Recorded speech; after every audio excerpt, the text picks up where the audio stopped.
Adoption of minutes. Recommended that the minutes of the committee of the whole meeting held on November the 8th, 2023 be adopted. Councillor Evans, Councillor Rich, all in favor? Carried. Thank you. Okay, we are going into delegations right now, and we have Mr. Keith Weir here to answer our questions and give us more information on a Crown land head lease. Mr. Weir, are you online? Yes, yeah, I'm here. Excellent. Welcome. You have the floor. Okay, all right. I'll see if I can just sort of describe a little bit, I guess. Can you guys hear me? Yeah, we can. Okay, perfect, right. So yeah, no, a head lease is essentially just if you guys were interested in one and took one on, it would be essentially you would take on the management of the Land Act perspective of the Crown foreshore, wherever within the district you chose to apply for that head lease, right? So essentially the province would be out of the picture for any of the Land Act authorizations, licenses, leases, statutory right-of-ways.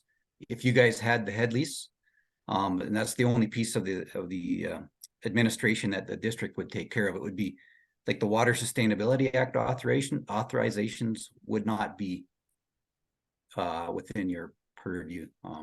That would still go to our ecosystems biologists and to our water engineers. They would issue the Section 11 approvals for any kind of construction. So let me see if I do have my notes here. If I can you still see me there? Yeah, we can. Okay. All right, good. So there's two key guiding documents to head leases, and just we got a bit of a background here. There's not a whole lot of expertise on head leases right now because nobody has one. there was two in Summerland and Peachland, like historically, like 30-40 years ago, but they've kind of walked away from those because at that time they were a bit too much work. So they've chosen to walk away from them. The times have changed actually quite a bit since then, and there may be, especially in Sicamous where there's such a dense area of authorizations, there may be some advantages for Sicamous to take this on. So so anyway, yeah, so yeah, like I said, head lease is just essentially you guys would take over. Excuse me, can I just interrupt? Can you just share with council your background before we get into this? So oh, sure. So we can understand where you're coming from as well. Oh, you want my my just a bit of your background and what? Yeah, I can share. Yeah, sure. Try this here. Okay, where's my Word document? There it is.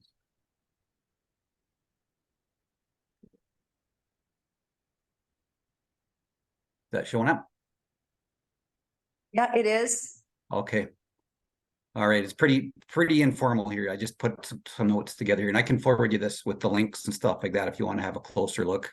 So as far as, like I said, this procedure is quite there's not a whole lot of expertise. The district, when I was with the Kamloops here with the region, the only two that were previously in place were dropped, but like I said, things have changed significantly since then, and because District of Sicamous is such a dense area of authorizations and stuff like that, there may be some advantages for you guys to consider this, to have a look at this. So there's two guiding documents for the head lease process that you might want to have a look at, and that's the head lease procedure, which is, can you see my cursor there? This one, this link right here, and I can even open that up if you want to have a look. And then the head lease policy, and these are actually documents that are mostly for Crown Land staff, but they're actually very relevant to you guys too. With some good information in there. And let's see if I can open these up, if they'll some of these, is that showing up, this new it probably isn't. I think I'm stuck on my Word document, but anyway, so there, yeah, these two guiding documents, they're pretty small, pretty skinny. Honestly, there's not a whole lot of guidance even in the policy and the procedure documents, but so it's actually pretty straightforward. A head lease essentially what you would want to do is have a look at what you're up against before you commit to this thing very far, right? I mean, I think there's about I think in the Narrows itself and just in the North Shore of Mara Lake, there's probably at least 45 tenures in there between licenses, leases, stat right-of-ways, and permissions for private docks and stuff. So there's quite a number. It's, like I said, pretty dense. Not all of those are actually revenue generating. So yeah, so I'll start working through my Word document here. So a head lease is defined as a lease under Section 8 of the Land Act with a municipality regional district, which permits the tenure holder, which would be the district, to sublet or issue licenses to third parties. So all the existing tenure holders in there, you would essentially hold the head lease, and there would be a sub lease or sub license for each one of those existing tenures, right? And then if anybody else wanted to apply for a new tenure, I don't even know if there's room for any new tenures to happen, but if somebody did apply for a new tenure within the head lease area, then you would be the ones taking the application and reviewing the application for completion and making sure that it's okay, sending out referrals and consulting on that. But like I said, for the most part, the Narrows is already completely tenured. The Sicamous is pretty much everywhere that there could be a tenure, there is one. So, and the way you would apply, should you choose to do so, is it's under Section 8.2 of the policy. So a head lease is issued by direct offer pursuant to individual applications. So you'd work with the regional staff here for probably quite extensively before you even decided to apply. And then you would apply through the normal process, which would be to Front Counter BC. And then they would send out referrals to First Nations. And that's probably the only referral I think that would have to happen. And probably just send out letters to each of the tenure holders, the existing tenure holders, saying that there's an application in the queue and there's a potential that the new head lease or the new manager, Crown Land manager, will be the district. And again, so you guys would take on everything, including collecting the rent, right? So it would be annually, you would send an invoice to each of those tenure holders, and they would pay that money to the district. And then you would negotiate with the province how much you would actually share. I mean, they want 50-50, but I know in the past, especially for local governments and First Nations and stuff like that, it's negotiable. West Bank First Nation is working on one right now, and I think it might be as high as 90% to the band and 10% to the province. So it would be good. There's not a whole lot of money in there, like with all the existing tenures in around Sicamous. I'm guessing $30,000 or $40,000 a year maybe coming in, and then if the province wants half, that doesn't leave a whole lot. But if you negotiated, that you get the lion's share of it, then maybe there's some less financial burden to manage the land. If you get to keep the lion's share of the rent. And as far as each of those tenures that you were subtenuring, the rent that gets collected can't be any less than what the province would charge. So you can't just say we're going to cut all their leasees in town a deal and charge them $1 a year and then give the province only 50 cents, right? So it doesn't work that way. It has to be, you can't charge less than what the province would charge, and I think you're supposed to charge what would be considered like market rate, like a standard market rate. So the province hasn't done any rent reviews in at least 25 years since the whole time that I was there, and I started in 2000. They've kept rent almost the exact same for the last 23 years or more, probably 30. So you could probably do a rent review in there, and if you wanted to generate some more revenue, as long as it was kind of a market reflection, you could probably raise more money by increasing rent. What else? Yeah, like I said, you can look at, I put a little in quotes there how the province has been charging rent recently. We charge 4% of potential gross revenue based on $6 per lineal foot per month on a 7-month season. So I got a feeling that $6 per lineal foot per month is way under what the actual market rate is. So you could probably have a look at that and see if there's any ways to generate more than, like I said, the 20 or 30 or $40,000 a year that is collected in there. It might be, you might be able to reasonably charge more than that and actually provide a much better service to the tenure holders. Like right now with the province, such a low priority that the poor people that have a tenure in the Narrows right now are really suffering as far as, you know, they're telling anybody, you know, minimum of 2 years till we sort of get a chance to look at your proposals to modify or make any changes or renew your tenure. And if the district held it, they could do, you know, virtually, you know, instant, instead of being in the queue for 2 or 3 years. It would be much quicker for district staff to take a look at things and get things processed much quicker. Like I said, you're going to take on all the liabilities as far as all the, you know, the rent, the collection. You're going to be responsible for issuing new tenure documents, and like I said, most of the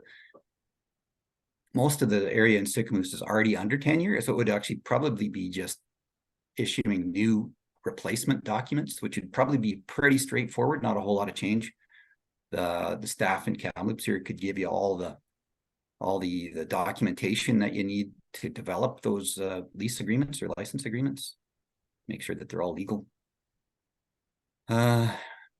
First Nations consultation is going to be the toughest one. I'm not too sure how strong of a relationship you have with Splatson, but right now, I guess you've heard that there's some commitments been made by the regional staff as far as cumulative effects assessments and stuff like that, and sort of putting a hold on any new development or decisions in the Narrows until some studies have been done. So I'm not, I was never involved in that when I was still with the regional staff here. So I don't know all the details on what's been committed, but anyway, like I said, First Nations consultation is going to be the key here. That's going to be the one. I would talk to Splatson, and if they're dead set against it, then I don't think you have much of a chance in applying. I mean, you can always apply. There's nothing stopping you from applying, and just because they're opposed to it doesn't give them veto. But it would be tough, and it would take a long time probably to get the head lease approved. That said, there is some advantages if the district takes it over, because the province can't revenue share. All the money that they take in from all those tenures in the Narrows just goes into general revenue. That's not the case for the district. If you guys decided that you wanted to, you know, do some sort of a relationship building and commit to, you know, sharing a portion of that revenue, you can do it. The same rules don't apply to you as it does to the province. You have the ability to try and develop or make some commitments, or there's actually a lot of different ideas that you could do in there to get First Nations somewhat, maybe not as opposed or a bit more on board, and maybe they would support it if you kind of think a little bit outside the box.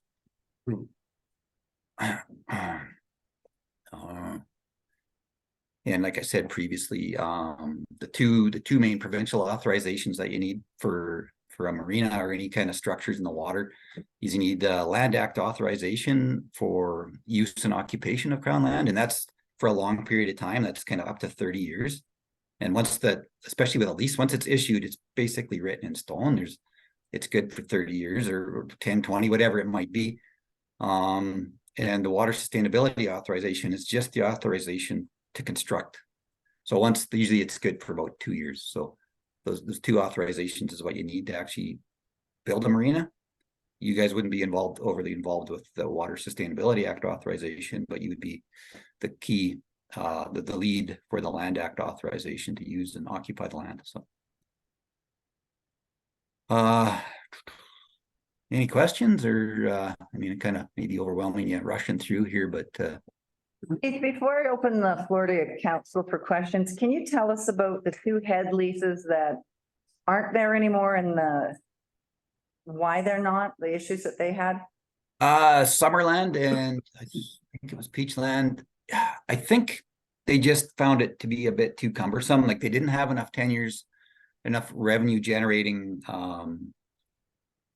marinas and stuff like that to really make it worthwhile. And they didn't have that critical mass, and that to keep that knowledge every time somebody would apply for something, they were just like, well, yeah, the guy that used to know how to do that is long gone. It's been 5 years or whatever, but just because they were so scattered and rare that they actually had any applications or anything going on there, that they weren't able to keep that sort of knowledge base.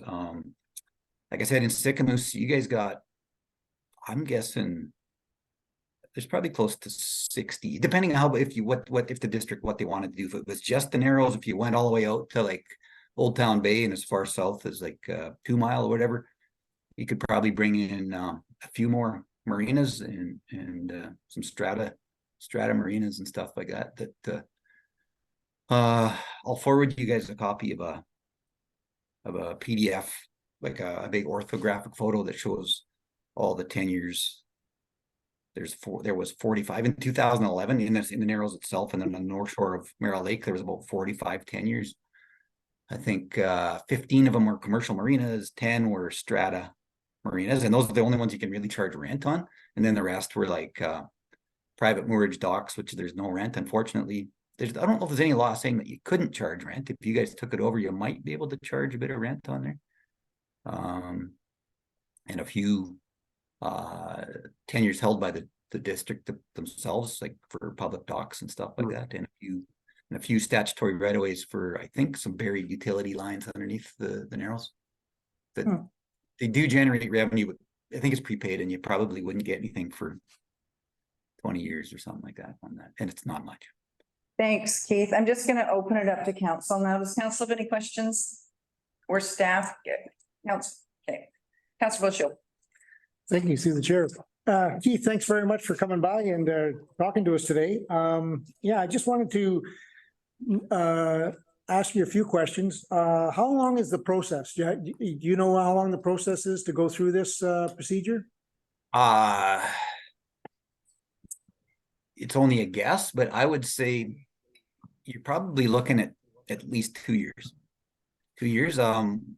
Just because of the backlog right now, and you'd have to convince the staff in Kamloops here that this was a fairly high priority. And I think you could, if you told them, hey, look, we're going to take 50 or 60 files off your desk just to help us focus on getting this thing done. And especially if you got support from First Nations, it could even go faster than that. I mean, it sort of did lots of different variables, but I would say count on a minimum of 2 years. It could go quicker, but it might go a lot longer too, depending on, like I said, depending on what the first thing I would do, is plant the seed, talk to Splats and see what they think. If they're just absolutely dead set against it, it's going to be a long process if you want to pursue it. And if they're okay with it and they're willing to at least discuss some options, okay, and they're willing to support you, then it could go actually fairly quick. Okay, yeah, that's the reason I was asking how long it would take, is because I know a lot of foreshore leases are taking a couple of years. And with Sicamous being so dominant with water all around it and all these foreshore leases, I always thought that, that we would be a great candidate for this application. And I know in their head lakes policy, it only said 50% goes to the Crown and 50% the district can keep.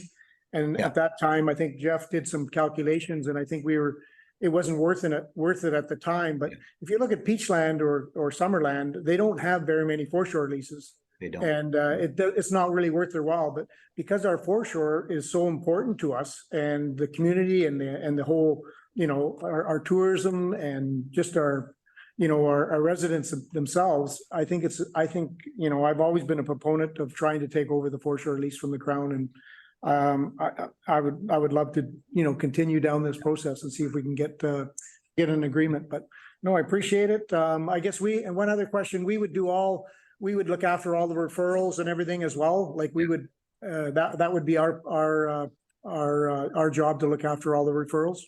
Yes. Yeah. And Front Counter BC, I'm pretty sure it would just give you the list of all the referral agencies. They just got a pick sheet kind of thing, and it'd be pretty simple. I would, if you're really wanting to maybe pursue this a bit more, I'd almost suggest sending a small delegation of people to the Kamloops office here and just spend an hour or two with, especially like the portfolio administrators and some of the land officers, and just see kind of what you're up against and sort of how document the process from start to finish, how it goes. and honestly, you guys can do a better job. They're just so overwhelmed in the regional office here that they can't keep up. Like I said, the backlog is minimum 2 years, and I think that's even if it's a high priority. And then some of the stuff is probably pushing 3 to 5 years till they're telling people they're going to get to it. And so, like I said, if the district took it over and focused a bit more and made it a bit more of a priority, you could provide way better client service. Okay, thanks, Keith. I know our residents would probably appreciate that, our tenure holders anyways. Thank you. And the revenue stays in town instead of going into general revenue. So Mhm. CEO Bennett. Yes, thank you so much, Keith, for coming today. I really appreciate it. I just wanted to also throw out a couple comments that I've had. So I know council at the beginning of 2023 asked staff to look into Headley stuff. So I did do some poking around and I've made some phone calls. So one was with the province. We had a call in January of 2023 with the province. And at the time, Peachland still had their Headley. So I don't know since January they've given it up, but in January, Peachland still had their Headleys, and I did speak to Peachland and I spoke to Summerland. Summerland gave theirs up in 2022. 2012 is when Summerland gave them up. West Bank First Nations, the one that has got the 90-10 split, that process has taken over 8 years. And I don't know if it's final yet, but I know in January, it was about 8 years process to get that head lease going. And basically what they said is like what you said, Keith, apply to front counter. When we talked to them in January, they said it would be about a 3+ year process in terms of timelines. That's just what they said to us. And that first and foremost, have your initial discussions with Squatson, because that is key. And they did make a comment about having everything resurveyed, like this application would cost money to complete. There would be some sort of survey. What that would look like, I'm not quite sure. Yeah. And then I did talk to Peachland and I did talk to Summerland, the CAO and the planning department, and some comments. Peachland said they have 60 subleases. That's how much Peachland has at 2 large marinas. And I talked to the CAO and the development services manager there. And then they have one full-time staff that takes care of their head leases. And the benefit was that they said that they did have some control when it comes to the water tenure, not any work within the water tenure, because that still requires to go through a section 11 with the province, but just the 10-year lease itself. The cons were, they said that they spent more money than it was worth. That's their words. And that collecting the money was difficult and there was some insurance issues. I'm not sure what the insurance issues are. And my notes are from January, so it's not fresh in my head. But so that was Peachland's comments. They didn't know at the time when I spoke to them, there wasn't a great benefit for them. Not saying that there wouldn't be a benefit for us, but they lost money on it because you're collecting, you need a full-time staff to manage it. And what you collect off of the lease isn't enough to cover a staff person. So there would be an ongoing operating potentially deficit. We'd have to look into it in more detail. I don't think we would make money. I think the cost of administering it would be greater than whatever type of revenue we would generate, but that also to be determined. And Summerland gave it up back in 2012 because they said it was an administrative nightmare. That's what I got from Summerland. Just some other, as we're talking about it, just some information. I don't know if I said anything that's inconsistent with your knowledge, Keith, but based on my calls in January. Yeah, no, that makes sense. You're right. I think, yeah, no, you're right. I thought they were both done and walked away from it. The province is kind of so out of the picture that, yeah, it was, if they were still managing that one, it was kind of in the background, and probably thankfully they were doing it. But and the West Bank one, you're right, it's been 8 years, but I think there's some politics behind that. I think they've had the offer has been out there for a long time, and I think there's just some issues, I believe, with taxation again. It's because they don't know how to. It's not on Indian Reserve. Like the foreshore is not on Indian Reserve, but so it's within the regional district. They would charge property taxes, I believe, and I don't think they figured out how to get around that, and just in principle too, I think there was some concerns about, taking on a head lease when they think that it's maybe theirs already, so. Thanks, Keith. Councillor Bailey, do you have some questions? Yeah, I mean, thank you very much, Keith, for this presentation. I think it was pretty informative for me anyways. I guess the question I have is, and maybe I'll just preface it with a little bit of a comment here. The Splatson are having a new election in January, so we won't even, they'll have a totally new council. So I don't even think we could consult with them until after the new council is elected. But maybe I mean, you kind of did touch on it. And I agree with Council Bushel that I would like to have this layer of control. But if the First Nations did not support it, I mean, you mentioned it wasn't a veto, but in essence, it kind of really is a veto, isn't it? Like it would just take like an enormously long time for us to get past that if they didn't support it. Yeah. Am I right in thinking that? Yeah, I think that's bang on. Just talking to some of the staff here in town, they were of that same opinion. Like if the band opposes it, chances are very, very slim of it going through. And like I said, the band doesn't really have veto, but then the province would have to sort of justify why they didn't agree with the band, or why would they do the transfer of the head lease if the band was so opposed to it, right? So, and again, if it's not a big high priority for the province, it could take 8 years or more. So, and then the chances of the answer being no would probably be pretty good. So then I just have one more question, if I could, Madam Chair. Yeah. I guess just to Kelly as well. If we went down this road, what does this kind of look like on the staff side? And I guess then just maybe two-part.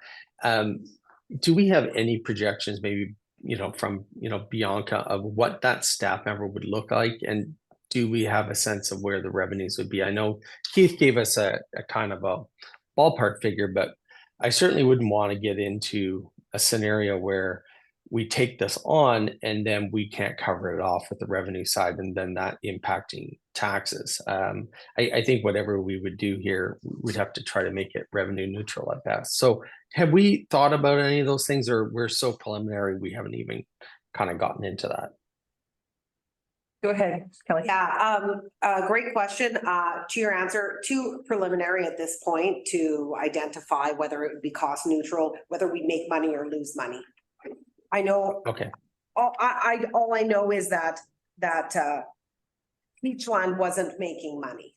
There was a deficit there, and I can get them. I can ask for their numbers. I can find them. It'll be public knowledge. I couldn't intelligently tell you right now. Yeah. Thanks. I think you could probably ask like the regional staff here. Just it shouldn't be that big of a project to put together an estimate how much revenue is generated.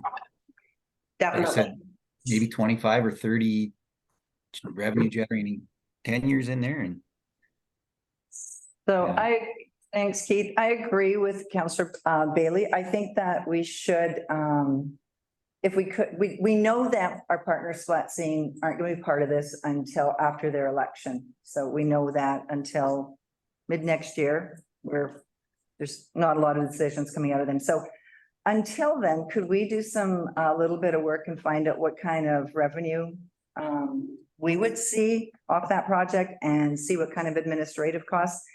And if it's worth at that time taking it to the new council, then we can sit down with them and, definitely have a conversation. Does anyone else have any questions, council? Councillor Bailey? Okay. Thank you very much, Keith. We really appreciate all the information today. okay, well, I hope I was able to help a little bit anyway. Yeah, I think, you were. Thank you very much. Okay, all right. Okay, thanks, everybody. See ya. Bye. Thank you. Thanks. Okay, moving forward, discussion items, recreational vehicle park zones, RVP one Silver Sands and RVP two Sycamore Sands. Nicole, do you want to take that away? Yep, thanks. Maybe just open up the report. Okay, I know you did some PowerPoints or those for this or no? No.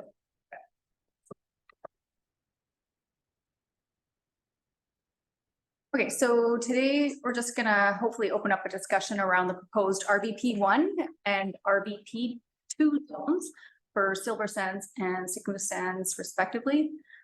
Just for some background, pulling from the staff report here, our old zoning bylaw 101 1993, they had two RVP zones.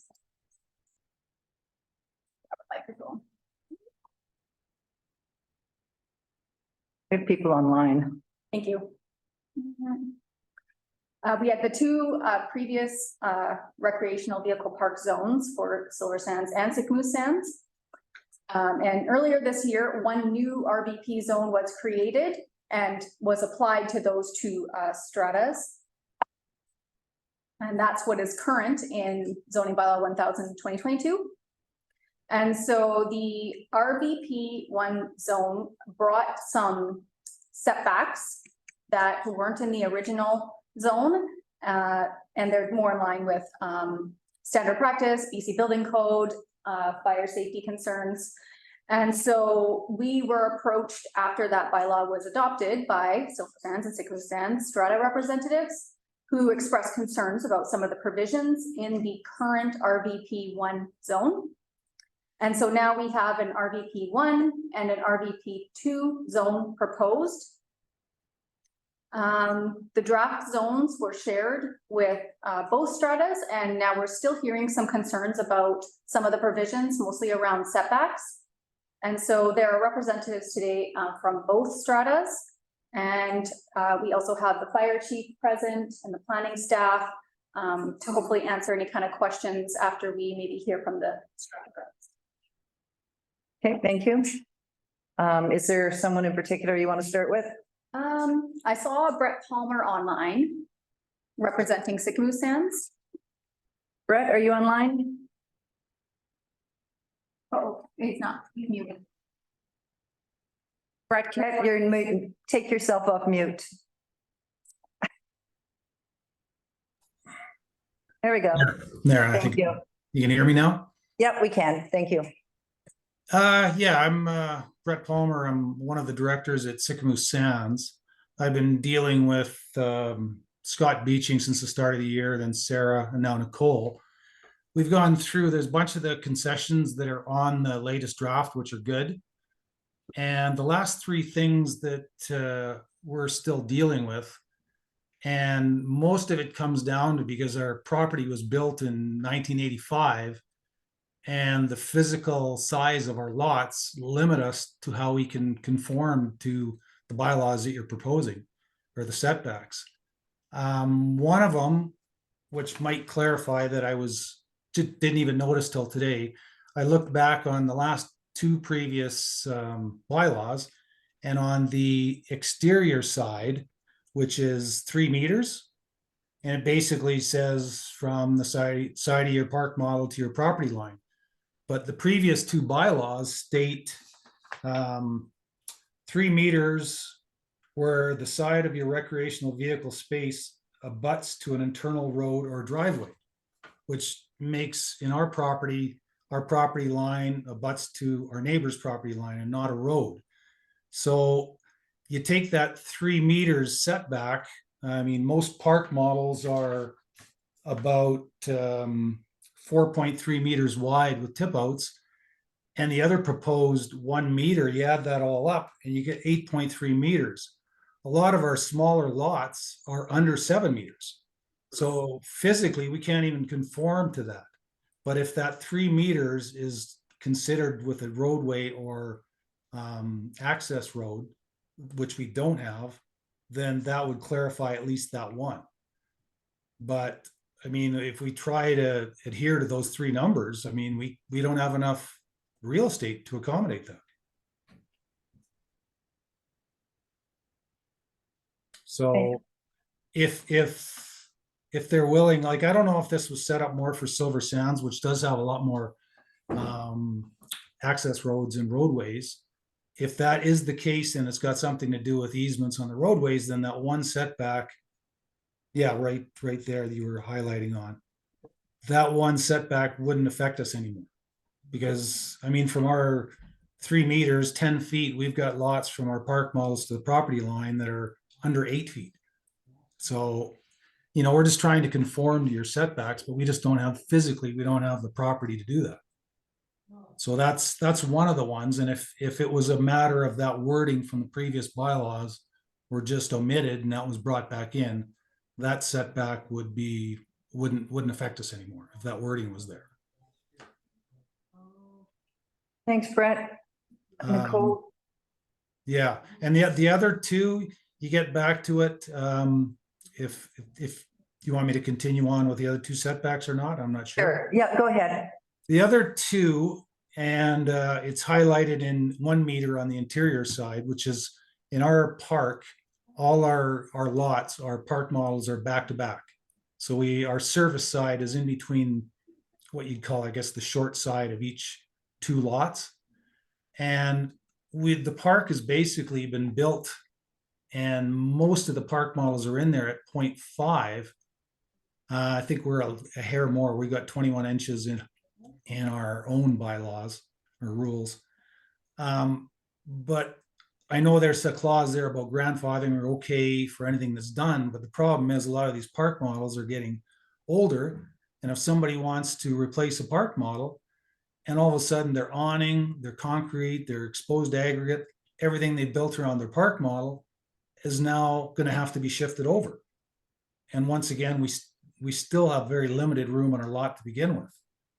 And I know there's been talk about the fire code and not being safe, but I mean, in not common sense, I don't know the word I'm looking for, but in our aspect, we've been 0.5, we built the park on 0.5 meter for all these years. And for somebody to get a brand new park model to adhere to the new code, it makes it extremely expensive and tough to move everything over. So, you know, that is one of the things we're asking for again, is to keep it at 0.5. And thirdly, the other one that has the 3 meters on the rear side, which is in our property, it's, if you're aware of it, it's just basically we have a green space. Half the property faces the lake, half the property faces the lagoon. In either way, we have common property that extends way into the beach and way into the grass area onto the lagoon. Now, if you add up 3 meters on the rear side, which is 10 feet off a property line, and then you bring the park model, which is 13.1 meters on a park model, we're left with like 19 feet. Now we adhere to the 4.5 meters on the front side, but that leaves us 0 parking for, like, a big vehicle is basically that length. So that means it's touching the park model and onto the road. And that doesn't even account for the boats that we're trying to store in front of our place when we're not there. And a lot of the boats these days are a lot longer than 20 feet plus the trailers. So that extra 10 feet we have to be off our property line really affects our parking. I know on our own rules, we have to have parking for 2 vehicles in front of each spot. I'm not sure if that's the same as district or not, but there, as far as encroaching anything, we have nothing but open space towards the beach, which is owned by Sycamore Sands, common property. Same thing on the grassed area going in the lagoon. There's no structure, there's nothing get in the way. So we're asking for that 3 meters to be 0 meters, because so we can build up to the property line, so we can have sufficient room to use our property on the front of our park models. You know, because we can't make the lots any bigger. They were developed in 85 and we're stuck with the size they are now. So those are the reasons we're looking for those 3 concessions. I mean, we really appreciate the other ones that on the recent draft are conceded to, whether they pass in the end or not. But it comes down to basically those three parameters. And once again, for new park models that are being replaced, and we do still have a handful of lots that don't have park models on them yet. So if they go to develop their properties or put a park model on it, they're going to be limited to these proposed setbacks, which is really going to make it tough for them to have a usable space. So, Okay, thank you, Brett. Appreciate that. okay. Okay, Councillor Bushel, you wanted to make some comments?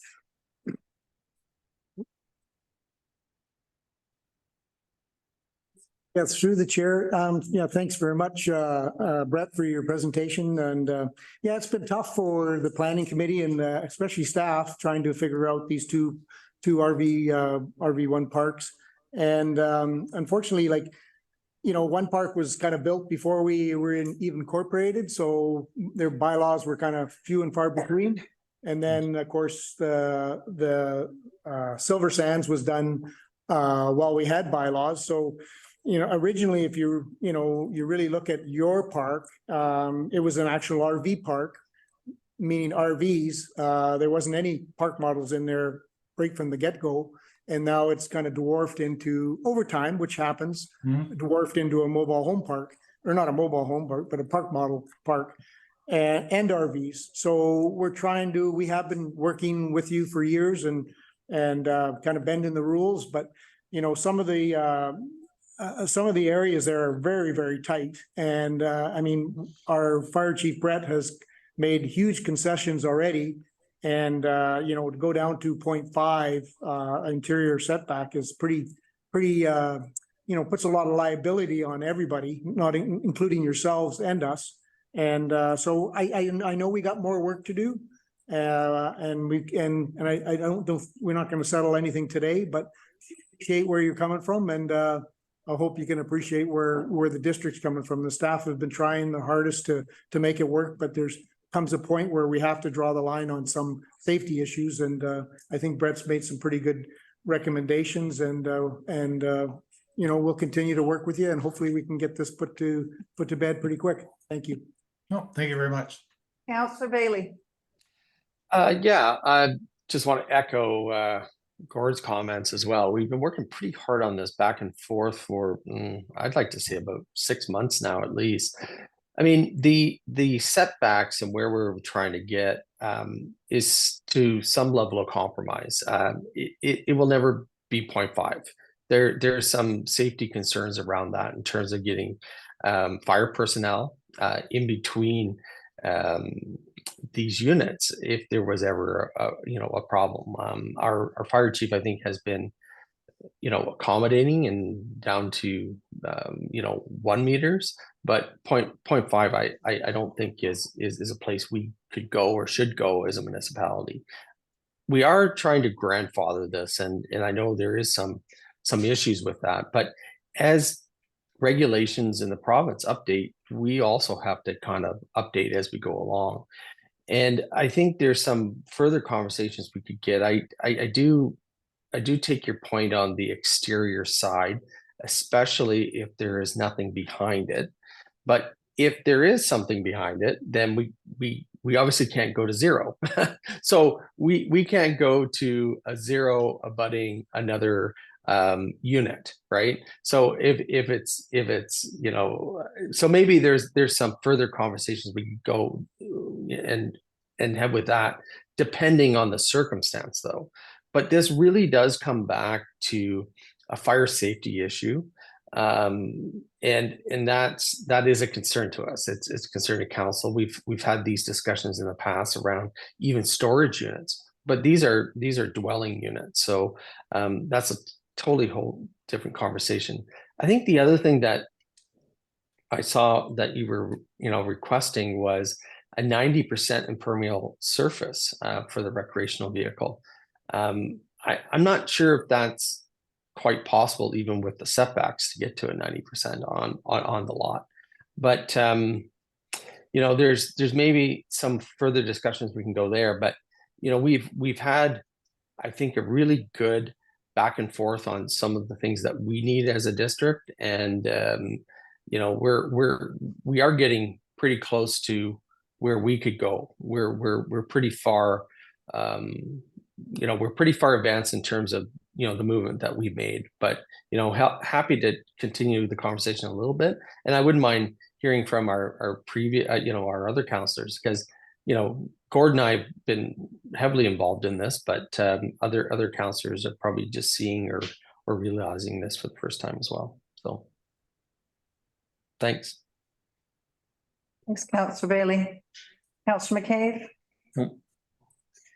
Go ahead, Councillor Beach. Do I have to turn this on? No, but speak very loud. Talking to. Right. Chair, I guess my question would be, how much does this have to do with the change in sizes of replacement models? Like, in terms of the space and the room on the lot? Are things, I mean, everything is getting bigger and longer.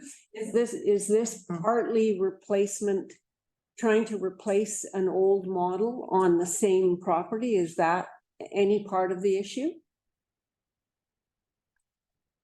Yes, it is part of the issue. Gord, do you want to take that? Well, I mean, sure, the chair, sure. I mean, like I say, it started out as an RV park and RVs were small. And then it became park models, and park models, you can only get a size into a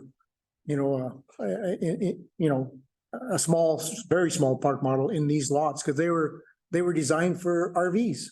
So over the years, without having, before we were even incorporated, there was park models starting to be entered into the development. And then, then the bylaws came in 1993, I guess it were.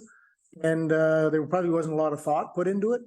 And back then, and before you know it, 3/4 of the resort is park models. So it is a tough call, but I know we still have a little bit of work to do. And hopefully we'll get there real quick so we can amend this bylaw. Councillor Rich. Through the chair, one of my questions would be, as we amend these bylaws, what does that look to then when we have other communities coming in? We've talked about, West Side, Old Town Bay, Martin Street's looking for this kind of thing. So when we amend it for one group, maybe Nicole, you can address that. And like, are we then now bringing everything down to 0 or 0.5? And that is an issue when, I understand people have investments and they want to use your property and they have certain ideas for it, but we also have to be very cognizant of fires and, God forbid, but, we have bylaws here for a reason. So is that something then when other people apply to put in these things that they point over and go, well, they got it? Mm-hmm. Through the chair. So RVP 1 and RVP 2 will be specific to Silver Sands and Sycamore Sands and not intended to be used for new development. Our next topic on the agenda is a new RVP zone that hopefully will apply to any new park model proposals and have appropriate setbacks in place. Nice. Go ahead, Kelly. Yeah, and further to that, there is another RVP3 zone that is for Old Town Bay. And so, and that has larger setbacks in it, but that particular development doesn't allow park models currently in that zone. It's for recreational vehicles. And then on top of which, there's a potential another zone by where Sycamore Houseboats is. They're proposing a 50-lot stratified RV development. So just while we're talking about these, knowing that there are other potential ones out there, and we need to make sure if we're going to enforce some setbacks that we understand how it kind of works. Because park models are a little bit of a different beast. They're meant for seasonal use, not year-round use, but then they're used for year-round, and then they're setbacks, but they don't need a building permit, but they do need a building permit. It's not so straightforward. And so that's why on this attachment here, I know the planning team has gone and done a lot of research about what other communities do for RVP type zones and what their setbacks are and stuff like that, which I think Steffi will be talking about here shortly.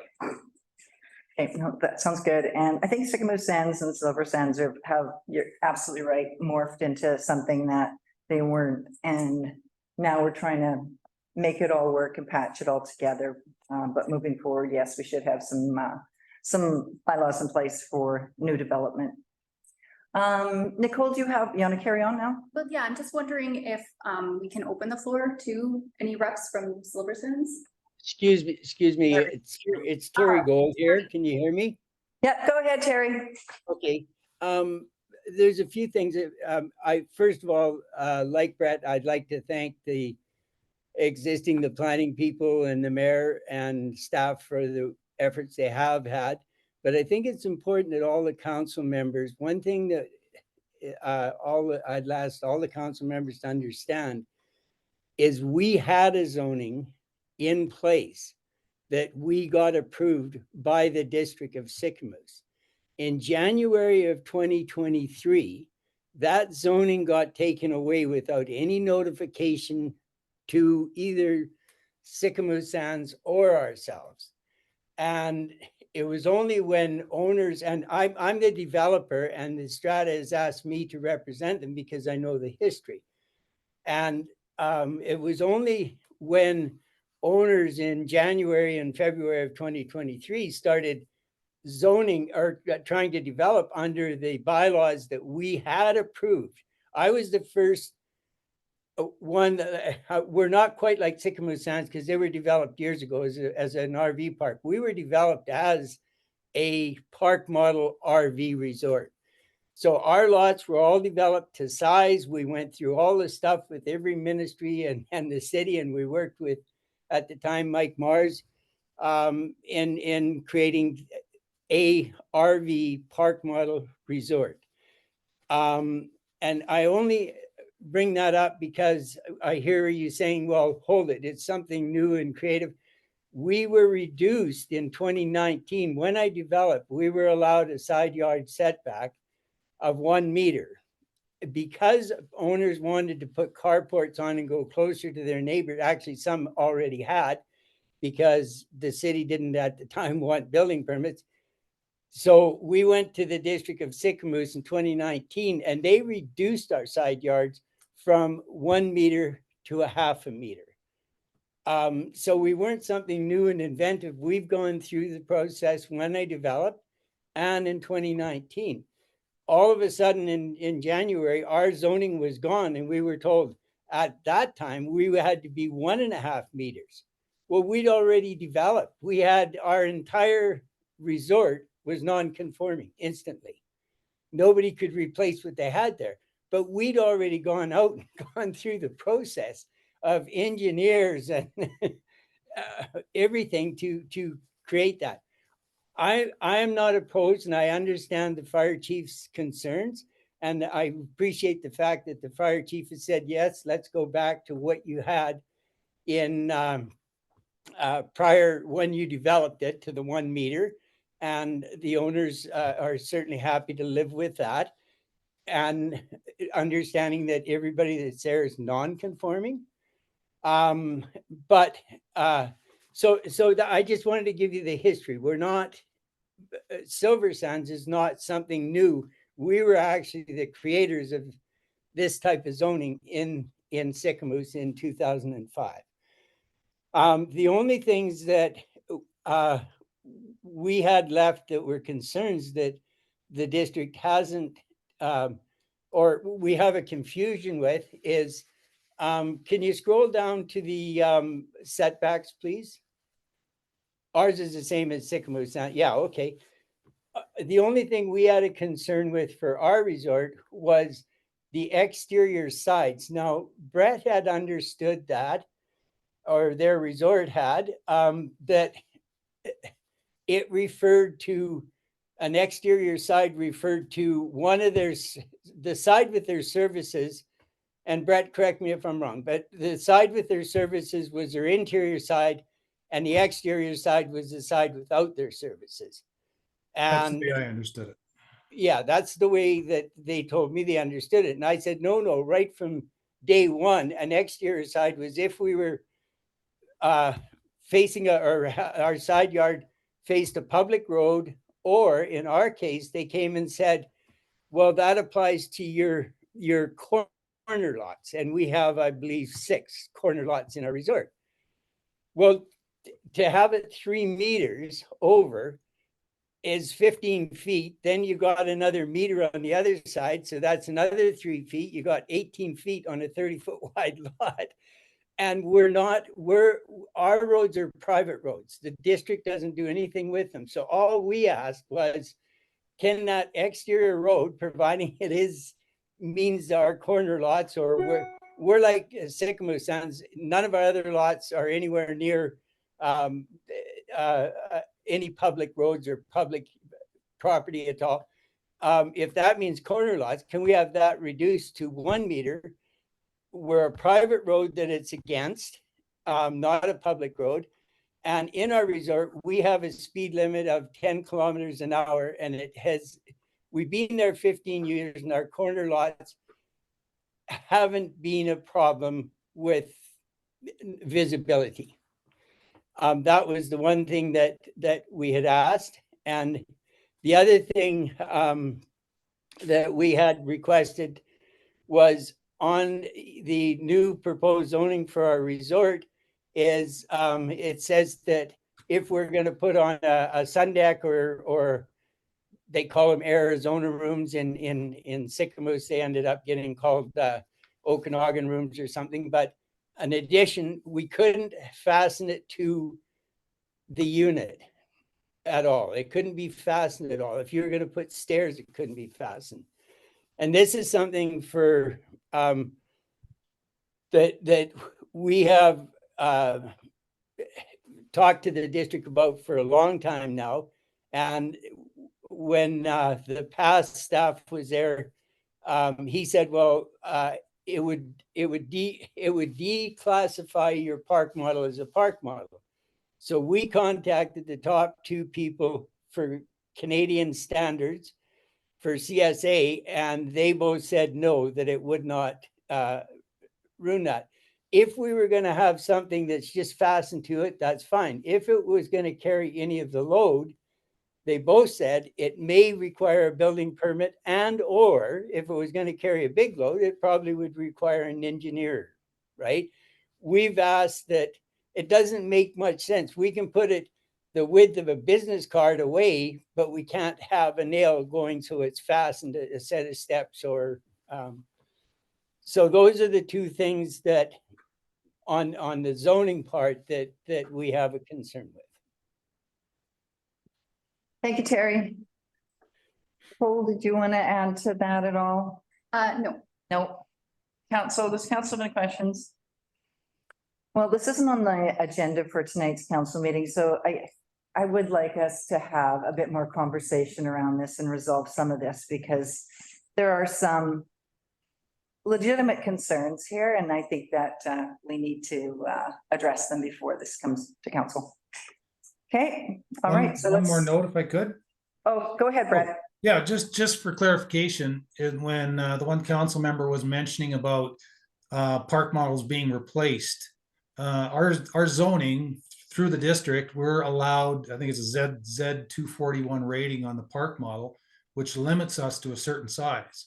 And even all the old ones, they're all CSA approved, and they are part of this Z 241, which I think is 480, 540 square feet, something like that. So it's not like we're going to be putting in double wides or anything, because we can't. We're zoned for the Z 241. So short of maybe some tip outs or bait or bowed windows in the front and the back, but we still have to stay within that square footage. We're not bringing in, park models that are over and above what we have now. So we're still staying within that pretty much the same size. Thank you, Brett. Appreciate that. Thank you. Okay. Moving along, new recreational vehicle. Oh, sorry. Sorry. Yeah, I just had. Sorry, Ian, I didn't see your hand. Oh, no problem. It's kind of tricky. I understand. Yeah, I think just for council's benefit, and I'm not sure if Brett, our fire chief, is there, but maybe he would be there later at council that you could hear his perspective on this, because yeah, that that voice probably should be heard as part of this discussion is just my only point. Thanks, Councillor Bailey. Brett, do you want to address this? No, other than, I mean, I know. the No, fire- Brett, sorry, Brett, I'm Oh, I'm wrong calling the Brett, chief. sorry. Our fire chief, yeah. Thank you. Yeah, it's got me a couple of times as well, through the chair. So obviously with arts and smaller lot developments, it's always a bit of a challenge, and we're trying to meet that happy medium with the RVP 1 and 2. We felt that going to the meter was as best we can do, and obviously I'm not real thrilled about having an RV that's parked meter away from a 6-foot fence and then find out that they have hedges growing in between, but that's just what it is, right? So I think it's kind of put on the developers and the park model owners and stuff that they are thinking a little more fire smart. I mean, obviously after the last few summers that we've experienced, that has to become a more conscientious effort. Certainly it's not something that, because it is private property, it's not something that we can enforce as heavily as we probably would like to. But, you know, I think the RDT model, RDT bylaws that we're looking at for those particular developments are certainly workable and the way they should have been in the first place. But like I say, it's always a challenge. One thing I noted though, I think it was 3 meters for the outside to the road. That's 9 feet. Not 15. Mhm. Is that correct, Nicole? It's 3 meters. That's what. 10 feet. 10 feet. Okay, thank you, Brett. Another Brett. Kate, one more quick comment, Brett on screen. Brett, I don't know what your last name is. Palmer. Okay, Brett, go ahead, Palmer. Yeah, no, just as far as the other Brett was saying on the fire department, he was saying, you know, the 1/2 meter goes up against, say, a fence or something like that. On our park, every one of our trailers, short of a couple, are basically back to back. So in our park, I think it's a little bit more, it's 5 point something right now. It's 21 inches, but that's to the property line. And then the other park model is another 21 inches. So there is 42 inches between the 2 park models with nothing else in there. So it's not like it's just 1/2 meter. That's both sides. So it's open both sides of the trailer, and our services, water, our electrical panels and stuff, not panels, but shut off and plugins, all that service is in between there for both trailers. So it's not like we're just a 1/2 meter to walk through. It's both ways. So it doubles that. So I just wanted to make that clear. Okay, thank you, Brett. Okay. We're gonna move on now. New recreational vehicles park zone, 902 Riverside, Martin Street. Nicole, would you like to? Yeah, thank you. Wait. Okay, so this topic is regarding a new RVP zone. And so a couple weeks ago at the Planning and Development Committee, we heard of a new proposal at 918 Riverside, 102 Martin Street, in the channel there. And the proposal includes a model trailer development. And so we just heard about RVP 1 and RVP 2 being amended to be specific to Silver Sands, Sickly Sands. So those 2 zones won't work for this proposal.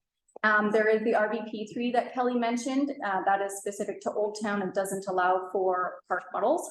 So we are potentially looking at creating a new RVP zone, and hopefully get some guidance on if this zone could be one new zone and never make another zone again.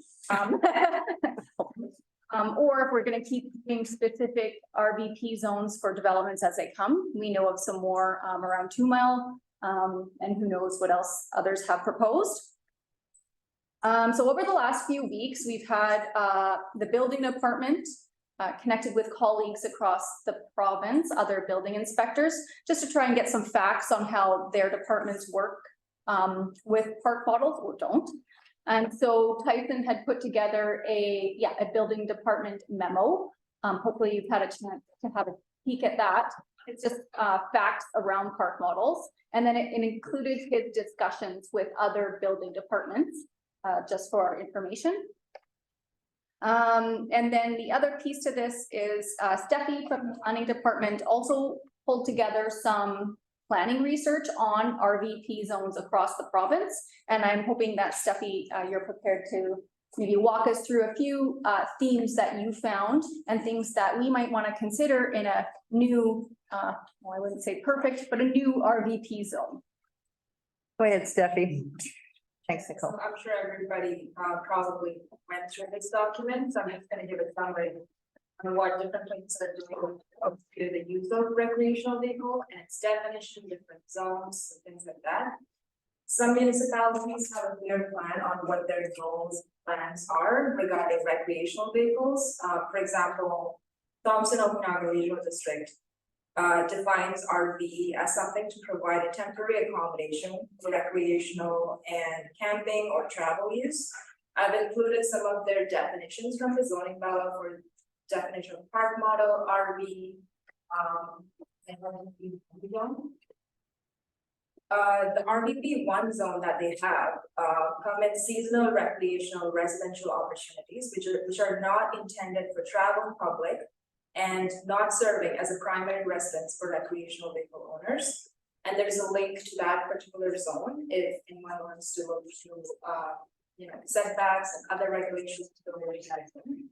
They also have this one pager which speaks to the use of RVs and that they're prohibited through the zoning bylaw to be used as dwellings, as it contributes with various environmental and safety issues.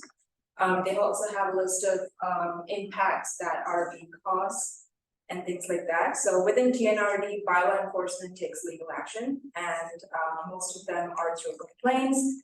I've provided some links and one pagers and also some interesting exhibit articles that they have. The next is City of Salvanar. They define RV as one that conforms to the CSK Z240 RV CUD standards. So in City of Salvanar, they don't have a zone specifically dedicated to the use of recreational vehicles. They do have zones that support campgrounds where temporary RV use is permitted. CD 13 that they have is a site-specific zone that actually supports a variety of uses like golf course, campgrounds, and RV use. Recreational vehicle strata parks are defined as campgrounds, and City of Salvanar considers this use within a commercial campground tourism package. I was able to have a conversation with the planner there, and one of his comments regarding this was like having campgrounds. I asked him regarding the location of RV parks and what are the challenges when it comes to the use. So he said having campgrounds within downtown town center is not the highest and best use, and definitely not a viable, safe form of housing. But it is a different scenario if the community identifies itself as a resort town. And if having an RV campground in town center is one of the visions and goals of the community, then that's a different scenario. The next City of Armstrong, I've included the same definitions and zoning information. They do have within Section 3 general regulations that occupancy of RV for more than 10 days in a period of 30 consecutive days is not permitted. Regulating the use of RVs in Armstrong is usually complaint driven. Currently, they don't have a RV specific zone, but they do have an RV park that falls under the campground, and which is operated during summertime. And the zone that supports this campground use is P1, park and open space. Revelstoke and Vernon take a similar stand as well. Within Revelstoke zoning bylaw definition, recreational vehicle is something designed to be used for temporary living and travel. City of Vernon has a similar definition. Within the City of Vernon, they do have a tourist campsite, where the seasonal short-term use of recreational vehicles are permitted. And not exceeding 180 days in a year. Next, City of Dawson Creek. I did include some of the stories there too, if you have time. So these articles related to challenges RV communities are facing, like from the community's part and city's perspective, both. City of Dawson Creek, they do support temporary use within campground. They have P1 parks and natural areas on permits campground, and then they do have industrial zone, like M1 and M2 that permits RV as an accessory dwelling only for security purposes, not for dwelling use. Calgary and Edmonton, they have the same thing. They have a bunch of rules and regulations regarding parking and use of RV. City of Edmonton has some restrictions on RV use regarding the time. For example, it shall not be parked for more than 72 consecutive hours, and then it shall be removed off an highway, and then it can be put back at least after 48 hours. City of Edmonton has like tourist campsites as a permitted use, but I was not able to find an RV in their bylaw.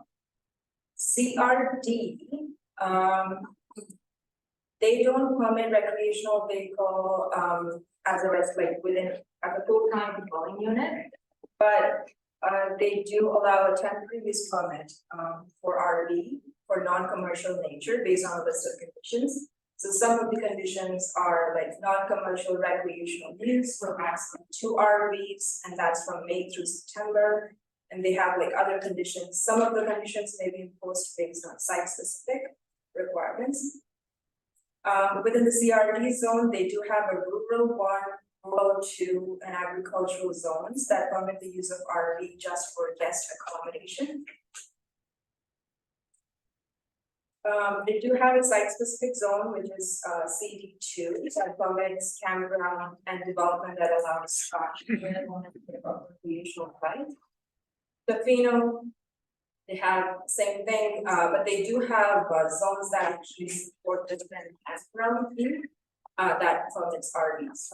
So there's only about campground and travel trailers, campground commercial district C6, and destination campground district C7. So yeah, most of the other places, they have similar pattern in terms of zoning, definitions. The general overview is that recreational vehicles are not designed and built for a full-time living. It's mostly not safe for winter, summer, no problem. As long as you're safe, but winter it's gonna not a great place to live. Thank you, Steffi. Thanks for all the information. It's great having all of this, and we're building a plan for our zoning. So, council, do you have any questions? Or Nicole, do you want to? Oh, sure. We do have, Kelly, if you don't mind, in the corporate folder, just a proposed RVP4 zone that Sarah has drafted. Maybe we'll just pull that up. Sure. And then just summarizing, I guess, some of Steffi's research and building is, there's definitely some themes that we can see about seasonal use. Bylaw is the one taking action, and it's complaint-based, following the CSA Z240 standards. So I'm just thinking this is stuff that we want to consider in creating a new zone. So we've got some, it's draft, so we've got some maybe like seasonal use. I don't know if that's something I want to include in here. And then steps maybe moving forward. Is this the direction we want to go? Okay, thank you. Councillor Bailey. Yeah, sorry, let me just, okay, I'm off mute. Yeah, I thank you very much for staff, for doing that. It was really kind of instructive when I even read through it, that I think we're in a bit of a unique situation here in Sickmus where we are being requested for this zone quite a bit. It actually is going to be a fairly important, I think, decision for council, how we go ahead and we, plan for this, because there's several plans in front of us right now that are requesting similar things, but it does seem like it's a growing demand for it, or there's a growing, marketplace demand even maybe for it. And so I guess my question to staff would be, when we go and we're allowing park models, because the one on, I believe, Martin Street would be park models, but I'm not quite clear whether he's asking for full-time year-round living.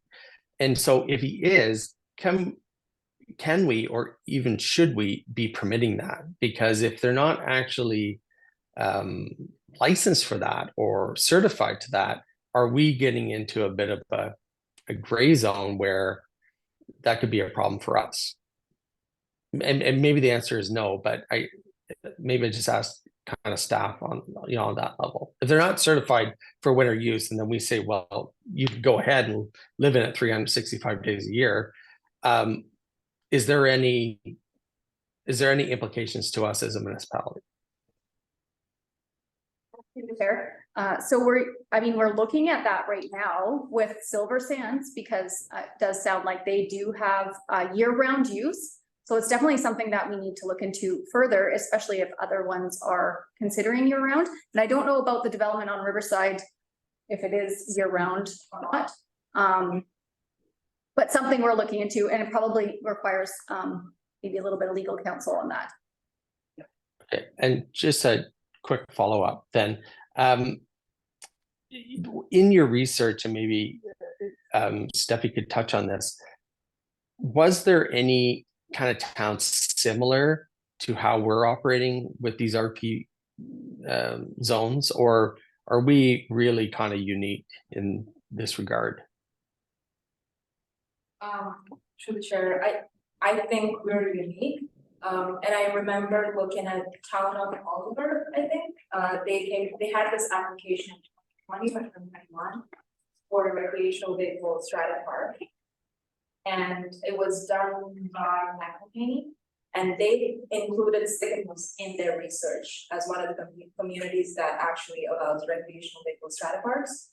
But as far as I know, that proposal, the proposal was to rezone a property near airport to a recreational vehicle strata park, and that would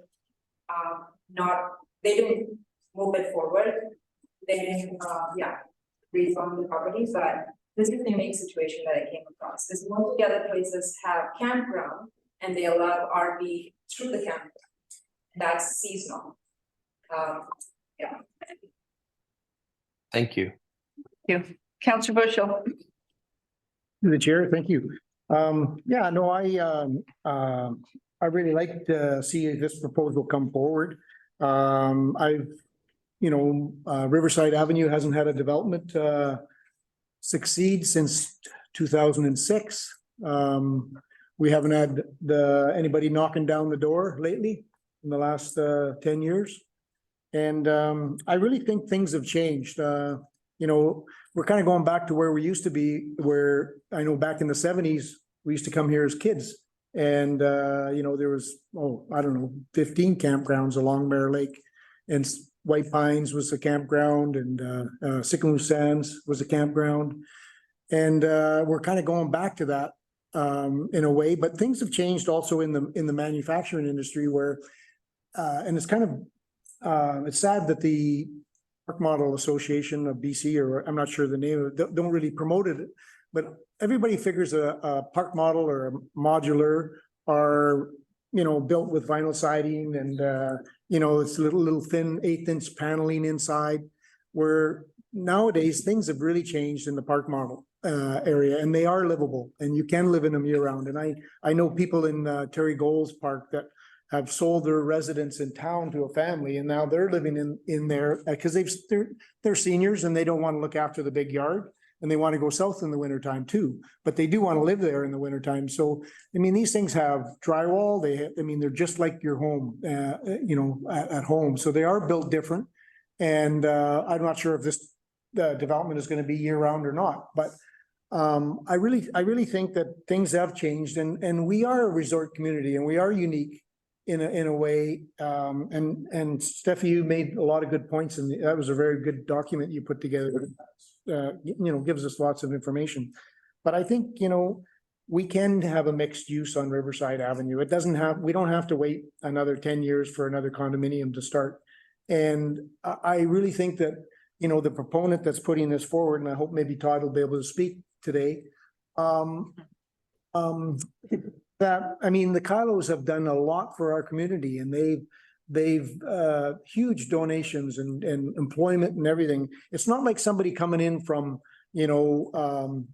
wherever, you know, from Vancouver or wherever, that we don't know. They're gonna do it right. And I know the park, you know, I know Todd stays in a park down south when he goes on holidays, and it's really nice. And I think as long as we look after Riverside and we look after Martin Street and it looks good, I know it'll look good inside, but I mean, and I know they'll do a good job on the surrounding, you know, exposed areas. So I really, you know, I think it's time, we've seen some development on Riverside, and this looks like a great project.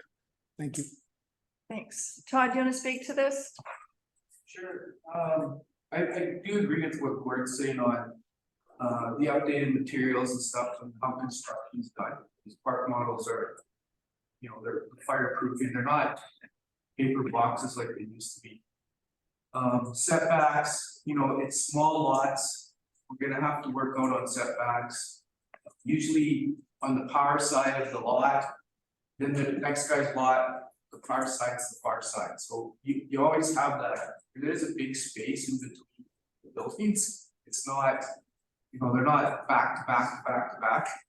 You go to, I don't know, go down to Surrey, there, 2 apartment buildings with townhomes. Like it's not. So I think we have to, you know, we have to accommodate. Yeah, it has to be safe, but I think that, you know, 3 meter setbacks, and especially when the lot's 20 feet wide, it's down there. And these new parks, I don't know if you guys have driven through the Soyuz, that city, and maybe we should get some documentation from them. That city is pre-mix of everything. There's RV centers downtown, there's park model centers downtown, there's hotels, there's condominiums, and that is a resort town.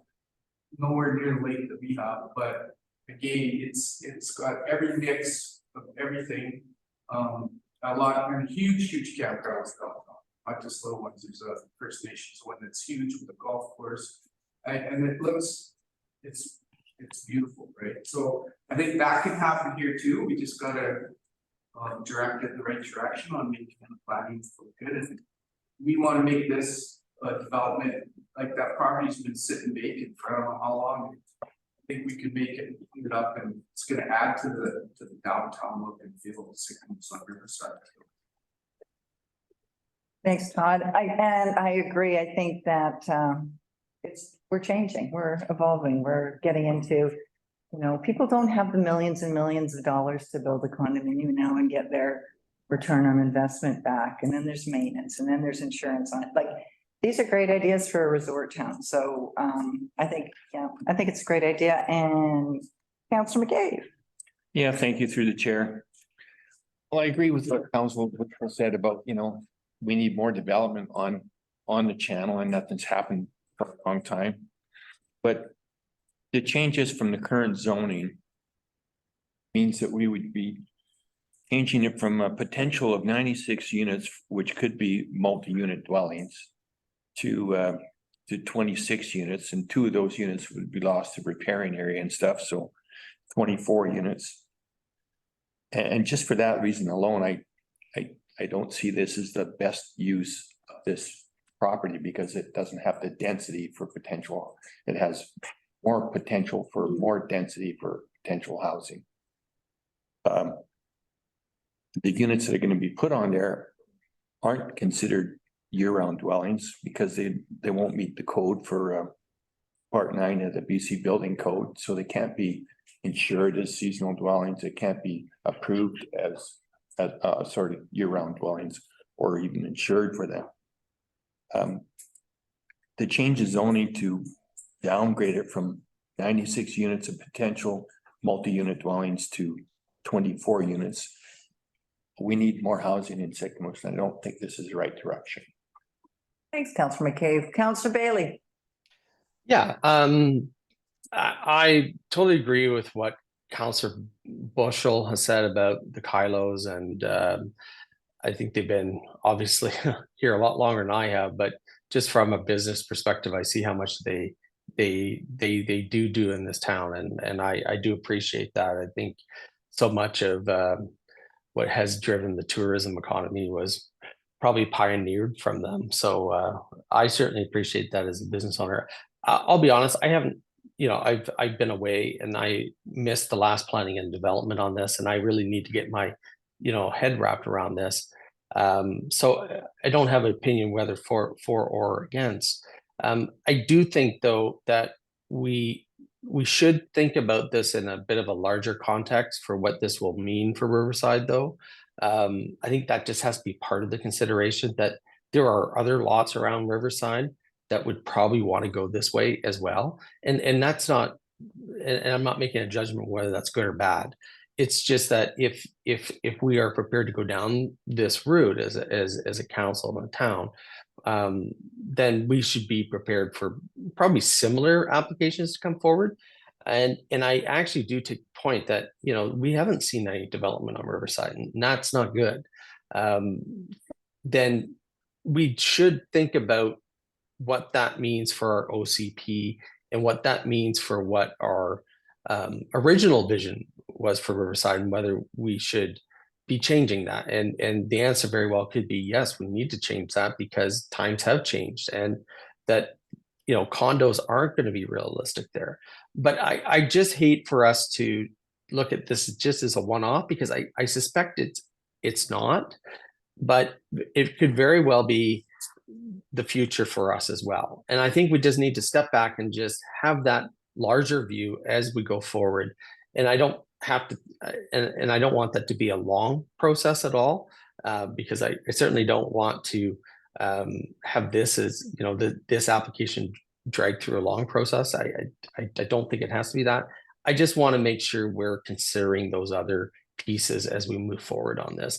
And this isn't just certainly, you know, as I mentioned before in my previous comments, we have multiple of these applications, and we have another top amendment to make a RV sites year round. So this is kind of where it's going, and I think a lot of it's driven by cost, and this could be, you know, one of the new models in the marketplace going forward. But there's certainly some things to unpack and consider. But I definitely want to say thank you for bringing this forward, and I look forward to getting myself up to speed on it a little bit more.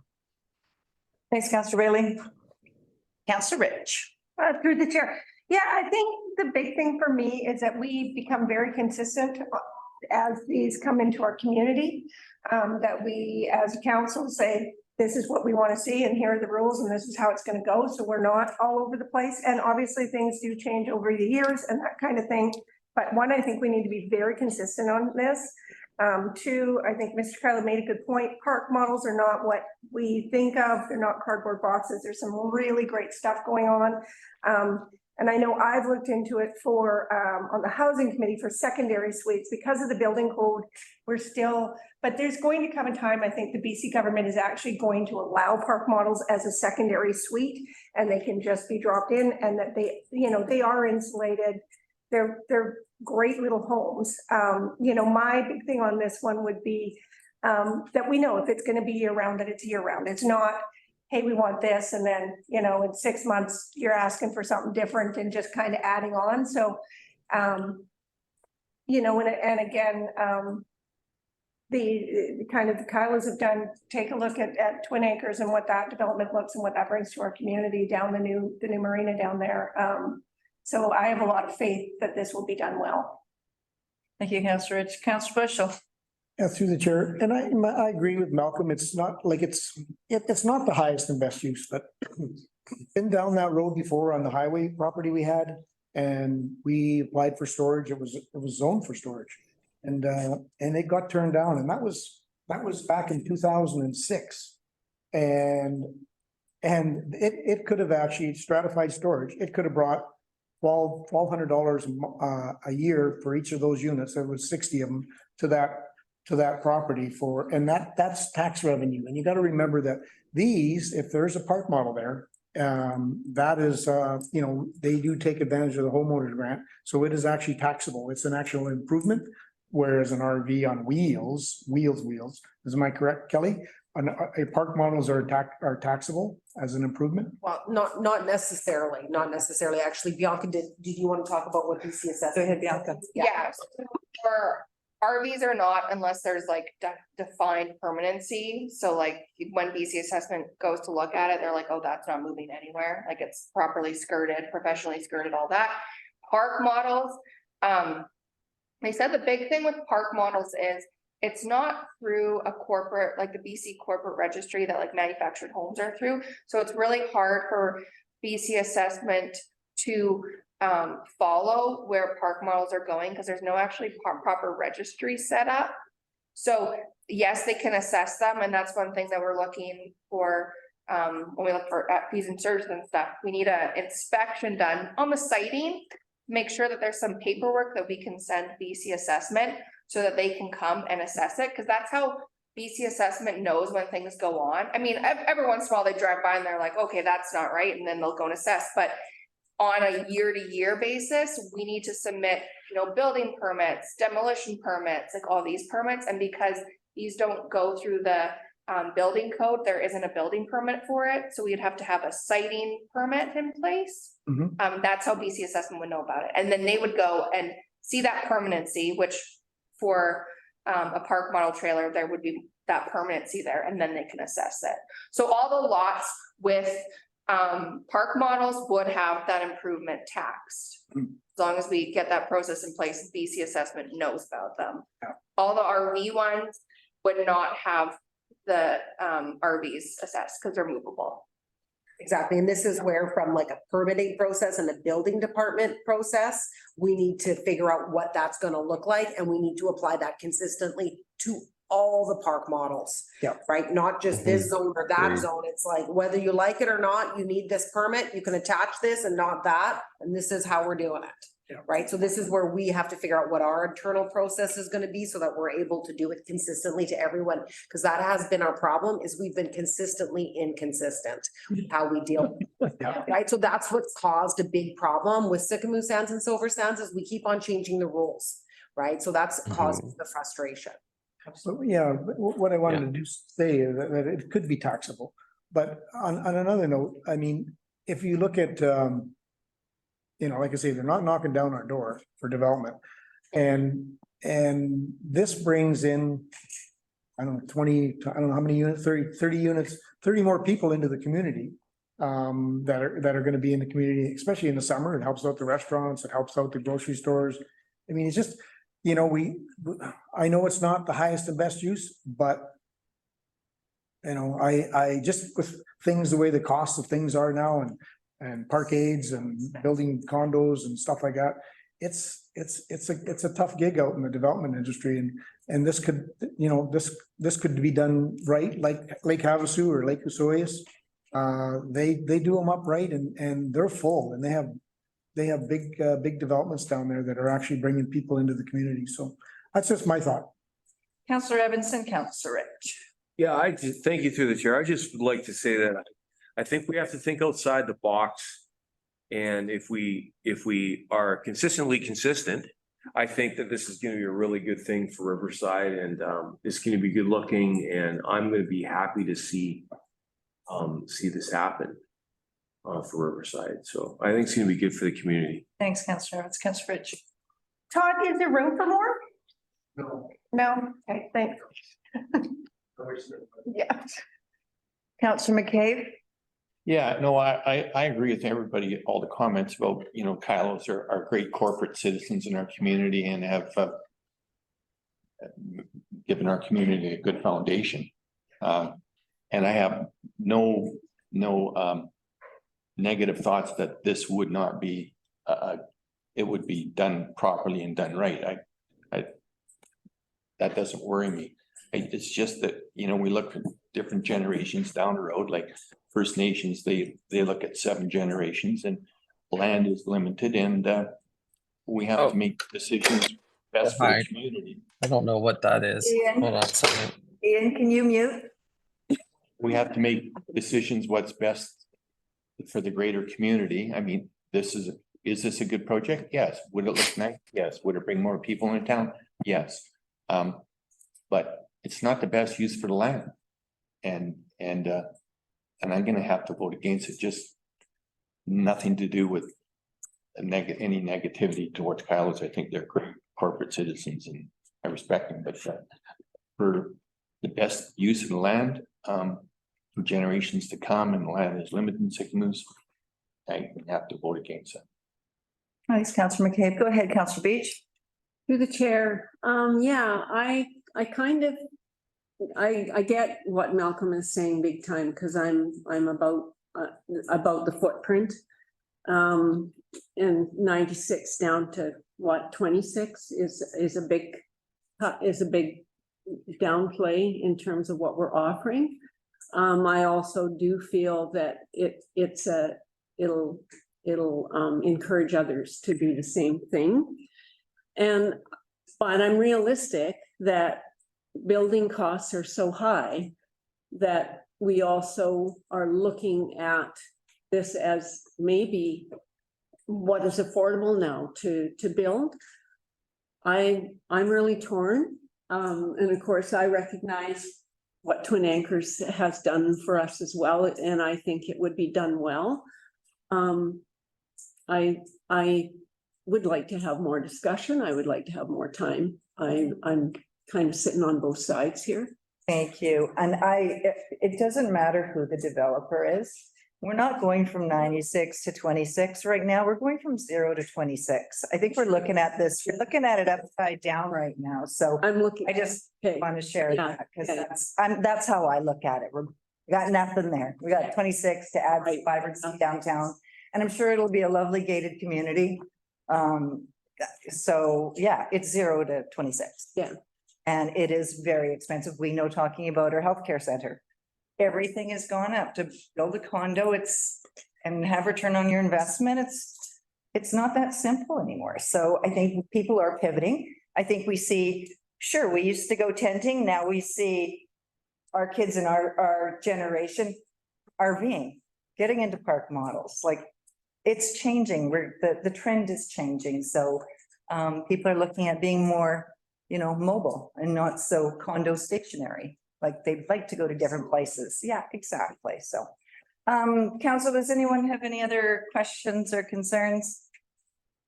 All right, I think go ahead. Yeah, no, so then staff will be working at getting a zone, working with Todd to get we just quickly drafted this zone, so we'll kind of work out some of the kinks, and this will be tentatively coming back for first and second reading on the December 13th meeting, where we can have some more discussion, and then it has to go to public hearing and all that good stuff. Yeah. Oh, Councillor Bailey.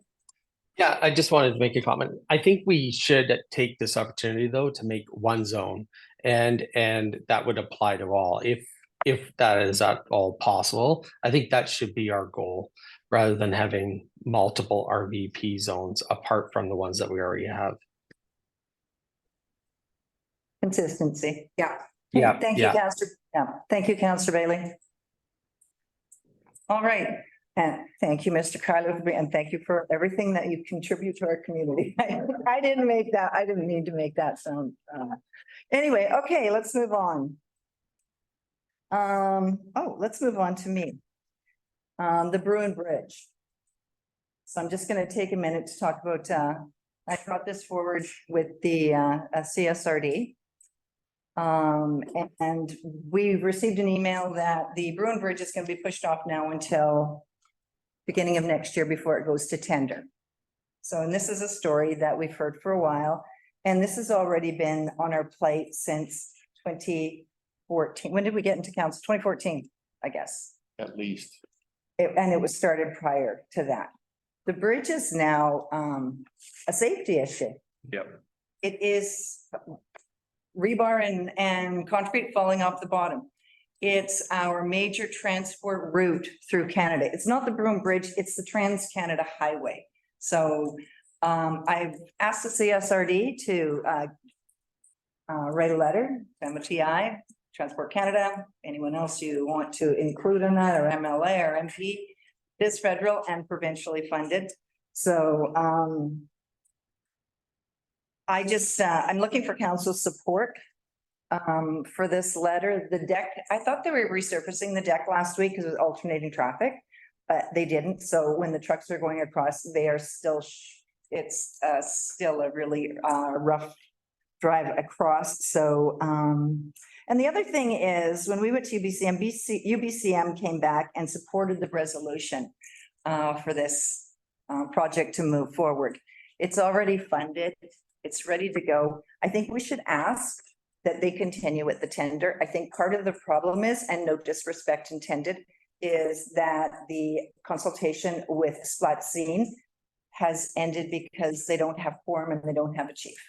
So my point here is the safety of Canadians is really important. So if we can continue to move on with the project, perhaps there can be conversation at a later date when they have council in place.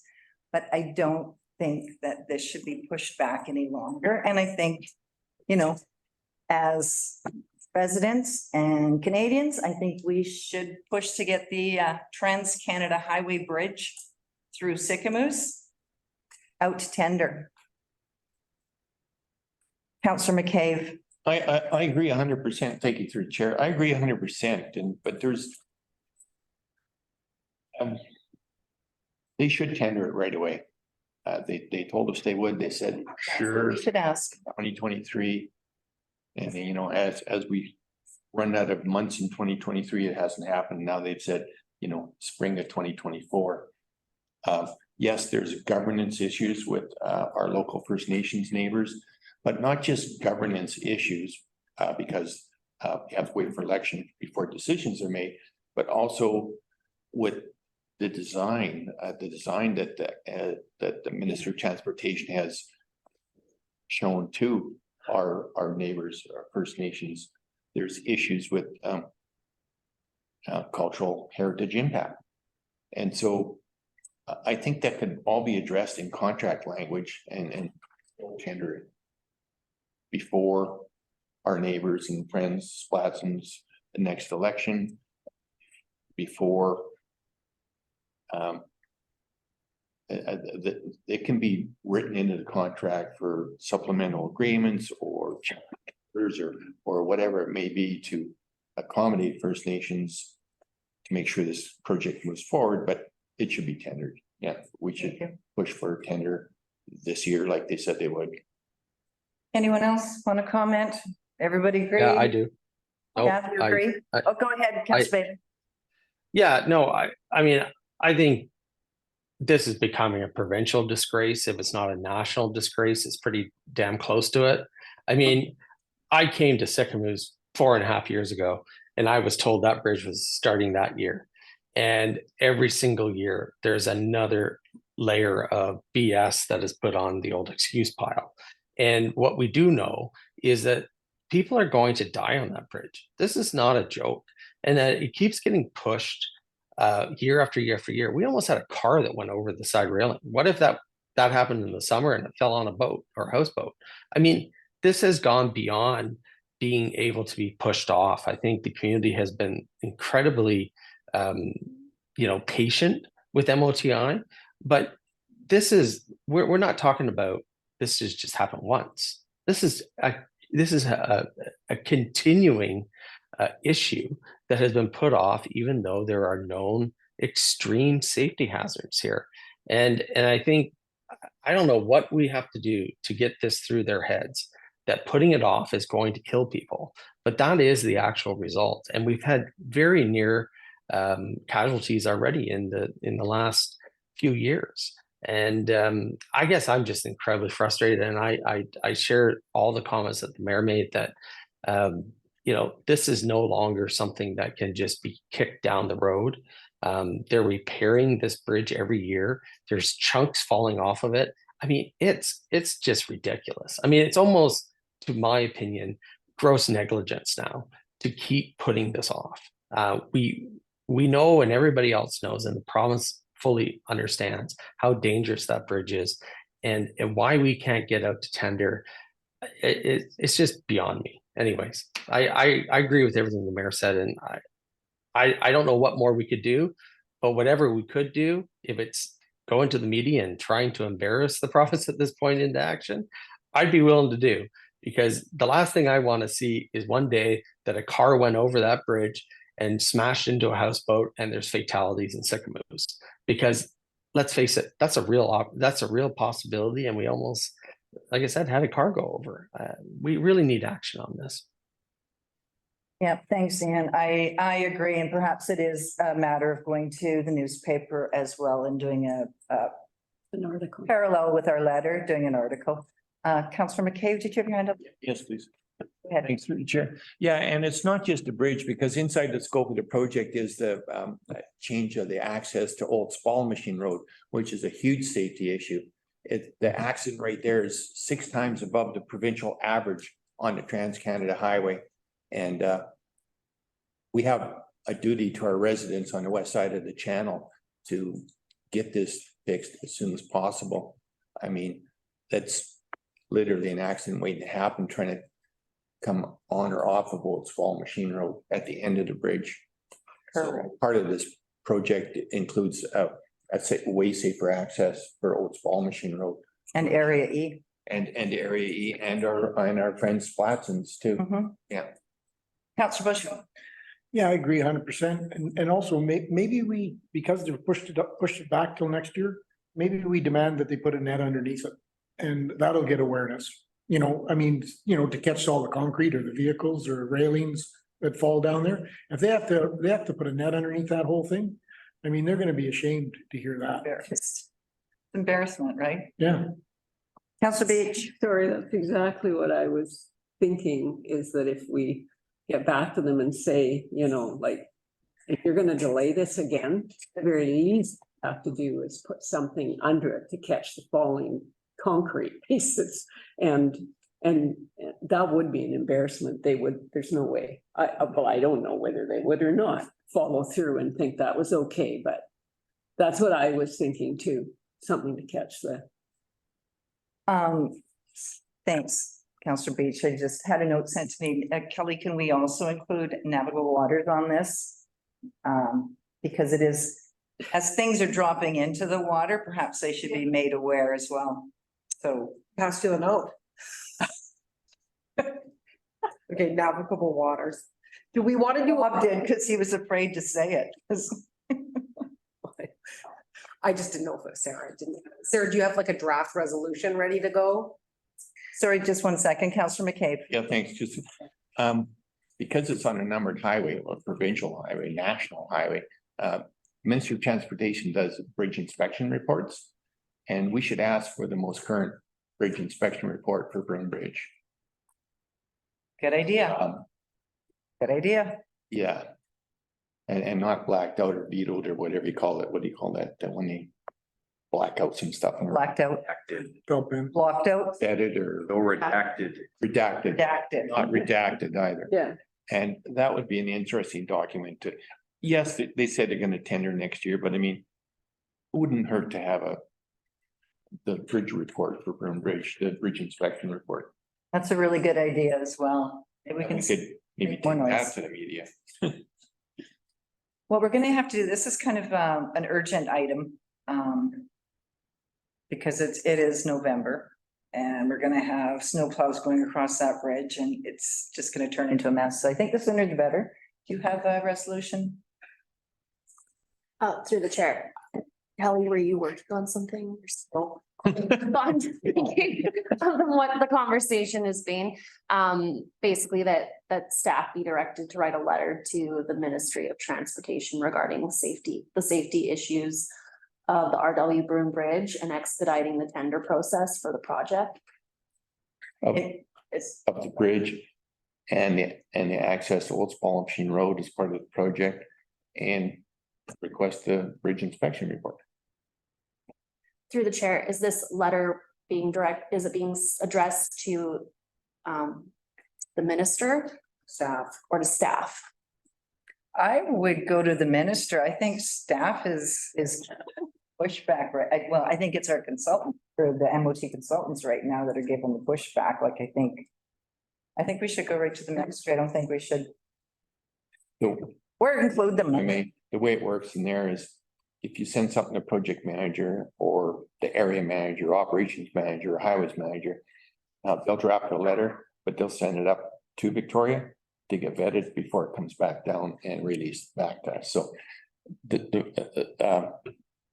ministry staff at the highest level has a look at that letter before it's put back down the chain and sent out. So what are you suggesting, Malcolm? We don't go to the top? Because I No, think go right. it goes to the top anyhow, so you might as well send it to the top at the beginning, yeah. Yeah, with what we want to say attached to it, not a vetted letter. And then you Yeah. CC everybody, Sure. project manager, the Oh, yeah. district highways manager, Okay, Global news. global news. And where do navigable waters fall into this? Letter. Copied on it as the bridge is falling down into the channel. But that would be a federal issue, right? Yep. Yeah. well, the feds are funding part of the bridge at 50% cost funding on the bridge. So we should send it to the federal minister as well? As well. I would think so. I agree. I think at this point, the pushback has been so much that it's just time to pull out all stops, like not be polite anymore. Because Ian is, as you mentioned, it's, someone's gonna get killed on there and it's gonna be serious.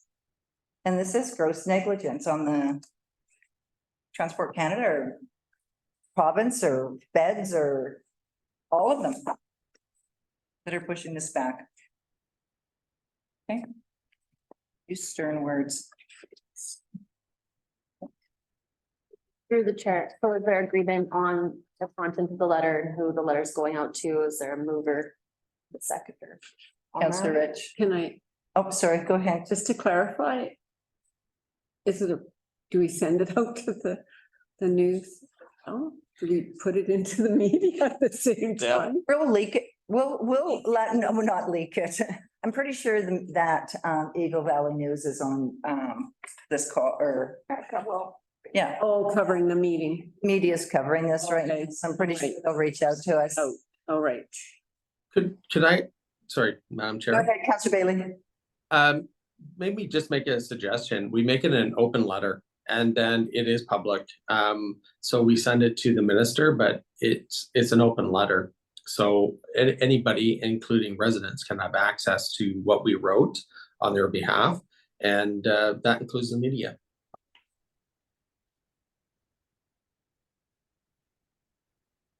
Didn't know there was such a thing. Yeah. Let's get the letter ready and then maybe let's give that some thought. Okay. I mean, as much as I'd like to make it an open letter, I'm not sure that, I think we should just stick with the process right now, or we just need to think about the consequences of that as well, I think, a little bit. I don't know what they are, but just let's digest that one for a minute.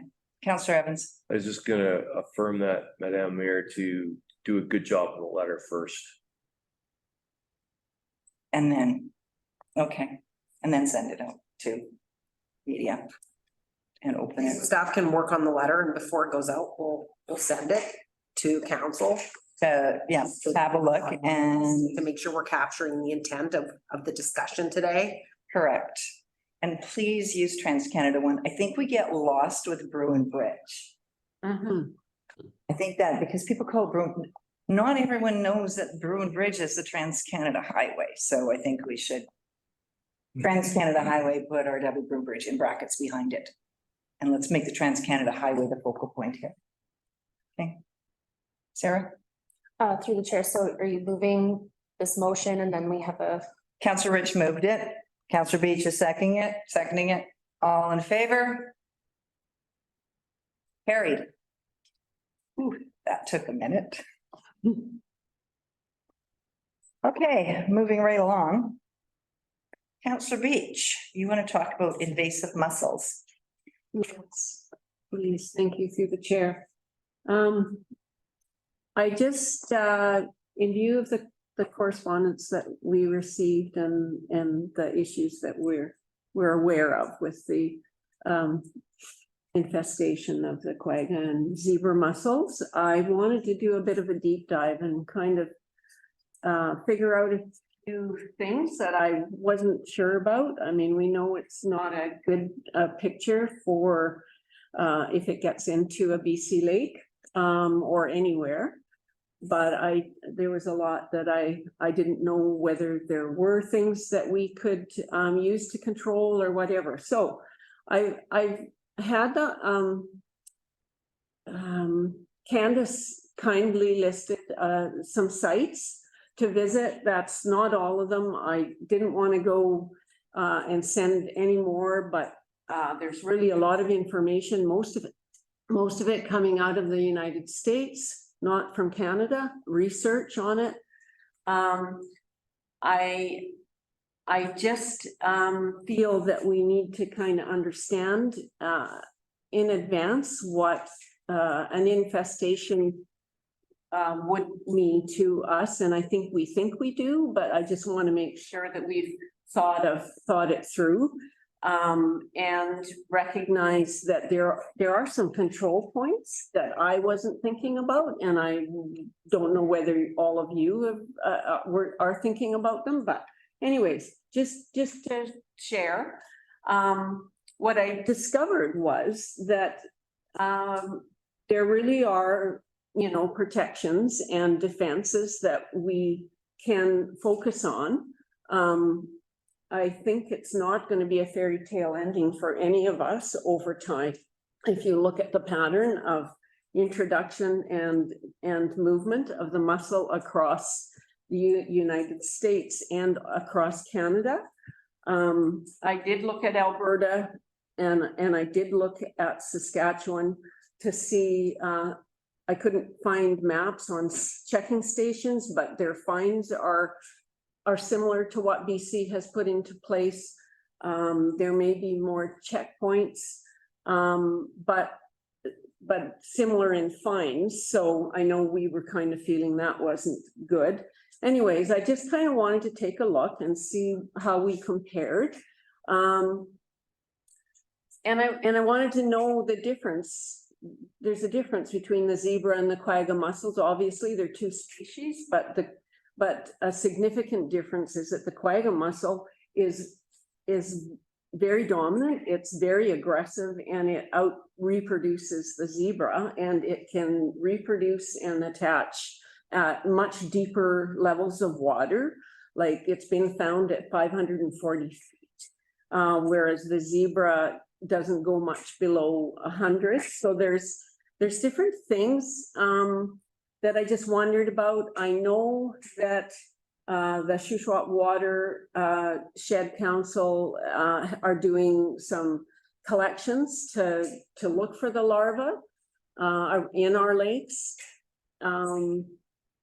Just knowing that the larvae free float for 2 to 3 weeks before they actually are big enough to sink and attach means that they can travel a great distance in your water knowing that it takes them about 1 to 2 years to become mature enough to actually reproduce. But once they're mature and reproduce, it's like 1 million little microorganisms in our water that are free floating for the next. So I just wanted to have a better sense of what we're dealing with and look for things that we can actually, and strategies that we can actually find points of control at that would help protect our municipality. And I'm thinking mainly, prevention is huge. So I'm going to say, I am going to say again, I hope we will reconsider supporting the moratorium on out of province boats. I think that really speaks to the seriousness of the issue here. So I would like to think that all of us who are driven, our economies are mainly driven by the Shuswap Lakes would support that moratorium. It's going to be critical.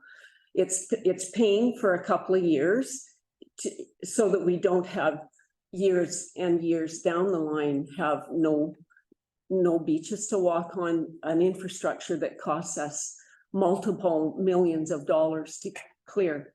So I just want us to rethink it. The links are there, and when you get into them, there's more links. And I mean, I could go on for forever. It was fascinating. The science behind the research is there. I think that I was looking for examples of how we might take control if it gets into our lake. And I think I found some, you know, examples of that as well. And there are things that kill the larva. The larvae are sensitive, so you can use high concentrations of chlorine, you can use ultraviolet light. And I looked for success stories at eradicating, and I looked for stories where it wasn't successful. The Snake River incident doesn't look good, because the exact same treatment has been used in a town, in a lake, and it did not eradicate the mussel. So, you know, if we're thinking that Snake River has been dealt with and it's not gonna come into BC down the, and, you know, connect to the Columbia River, I think we really need to be realistic about this. So, but there are some things we can do. And I guess I feel really more positive now that I've done the deep dive, because I can see how we can protect our water treatment plant. And if we protect our water treatment plant, then we can protect at least the infrastructure, the water infrastructure of our town. But we have to be prepared to do it ahead of finding the mussel in our lake. We have to be proactive. And that's why I wanted to just cover it off and not leave it. We can't wait. We can't wait to know that we are infected. I think that realistically, if we all think about the efficiency that we see, or this, you know, sort of the investment in detection, I would be amazed. I would be absolutely amazed if something hasn't come through, right? And I bet any of you, being honest yourself, would think the same thing. So I don't like to be pessimistic, but I think we have to think ahead. And so I'm really asking council to reconsider supporting that moratorium on out of province boats, to make that point and force the issue with our governments. Because really, honestly, fighting the zebra mussels, if you go to the Eastern Township one, there's a not-for-profit group that organized that still hasn't got funding from the feds or their province. And they're diving to find the populations and take the mussels out of their lake to save it. And they're trying to, you know, figure out what populations are mature enough to reproduce, and where the, you know, and they're diving to pull these tiny little fingernail mussels out of their lake, and feeling positive that they're making a difference. And they still don't have funding, right? So I think we really need to be leaders and brave. And I think the other thing is, what I did was I tried to put myself on the other side as someone who lives here for the lifestyle and for the lake.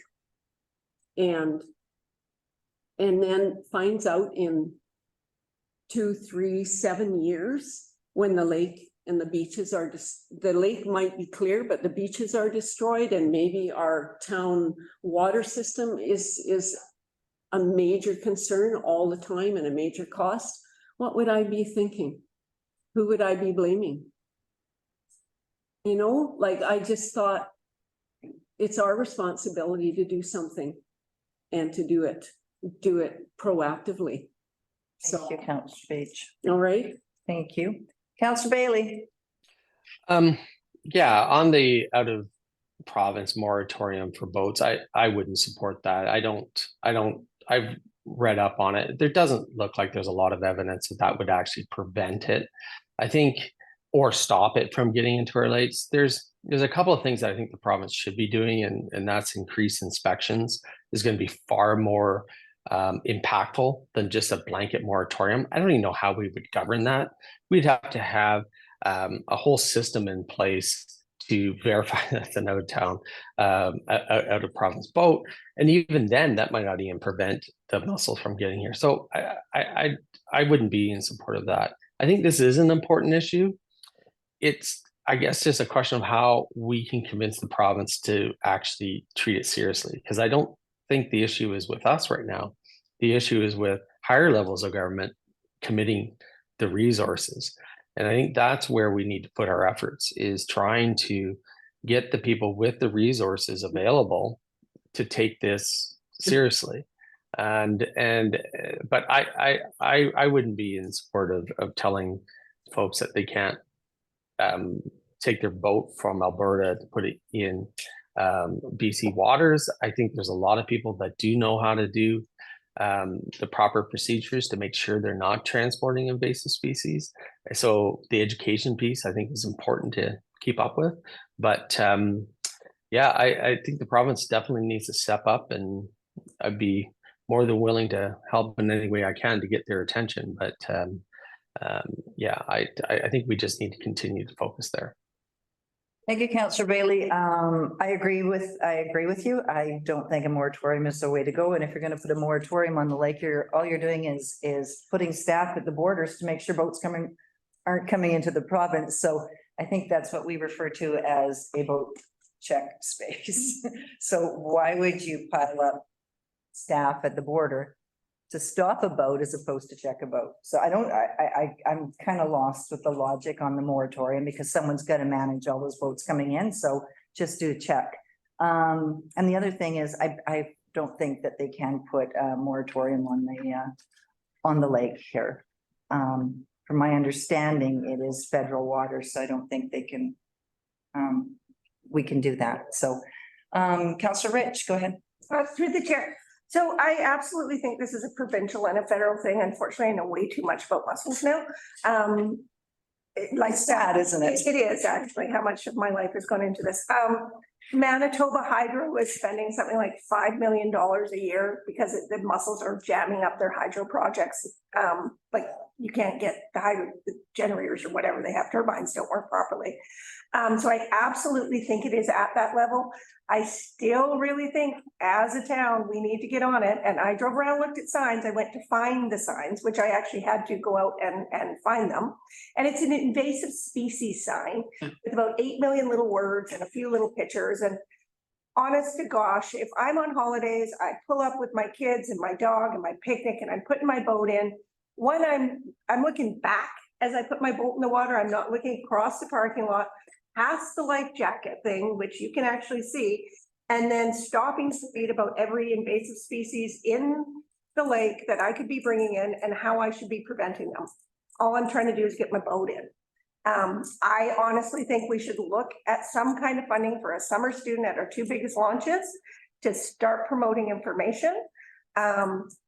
When you talk to people from out of province, start talking to your Alberta and Manitoba friends, nobody that have boats, kayaks, bring their boards here. Nobody knows anything about them. It's too late when people are getting on their houseboats and bringing their kayaks and paddle boards. It needs to go out with the companies, and it needs to go out, not that it's page 76 and you initial it and you move on. And I think it's really important, us as a town, start also waving our own flag. So we can wait for the province. It's going to be too late. And there are certain things we can do. We can get better signage. We can have a student. There are things we can do while we wait for the province. Thank you, Councillor Rich. Councillor Burton. Through the chair, yeah, I know it's a federal and provincial issue, and how many years ago did we bring this up at UBCM? And they are doing something, but we don't know what they're doing yet. Like where are they? They're supposed to be working on this on our behalf, UBCM. So I wonder where they're at with that. We should look into that. But it's devastating. I wouldn't like to see that happen here. But the moratorium thing, you have to have everybody on board if you're going to do the moratorium thing. And I mean the whole lake. And it's not just going to happen here. It's probably going to happen up at Adams Lake. And then it's going to, it all comes into this lake. So you really it has to be a provincial and a federal thing. And somehow we got to wake up UBCM and so they can put pressure on the province. And you know, everybody's putting pressure on them, but they're not doing anything about it. So I don't know how to fix it. So, Pam, just before you, UBCM has taken our resolution and has endorsed it and taken it to FCM and have done nothing with it. UBCM has supported our resolution to get the Trans-Canada Broom Bridge moving, and it falls on deaf ears there as well. I don't know what UBCM is with all this information and resolutions that they're passing for us and supporting for us, but they seem to be, and since in my 9 years in council, it just goes into a black hole somewhere and you never hear from them again. Although they did send you a letter that they're endorsing it and supporting you. I don't know where it goes from there. So maybe that should be one of our goals, to find out where that goes. Council Beach. I guess, and I think I said this before when it first came up, that the Okanagan Basin Water Board had declared a moratorium.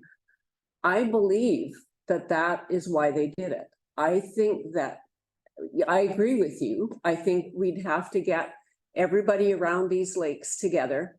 I've been in touch with one of the other directors in Winfield, I believe, and they're worried. Everybody's worried. We'd have to mobilize, and it would have to be a voice that everybody agreed. But I think that a moratorium speaks loudly as to the seriousness of it. And I think that that's why Mel Arnold spoke up after that was announced, after the moratorium was announced, was what made him decide to go and speak on behalf of the infestation in the lakes and the threats to the communities. So sometimes you just have to use those tactics. And I don't really think the province or the feds would want it out there that everybody around our lakes were declaring moratoriums on and banning out of province boats.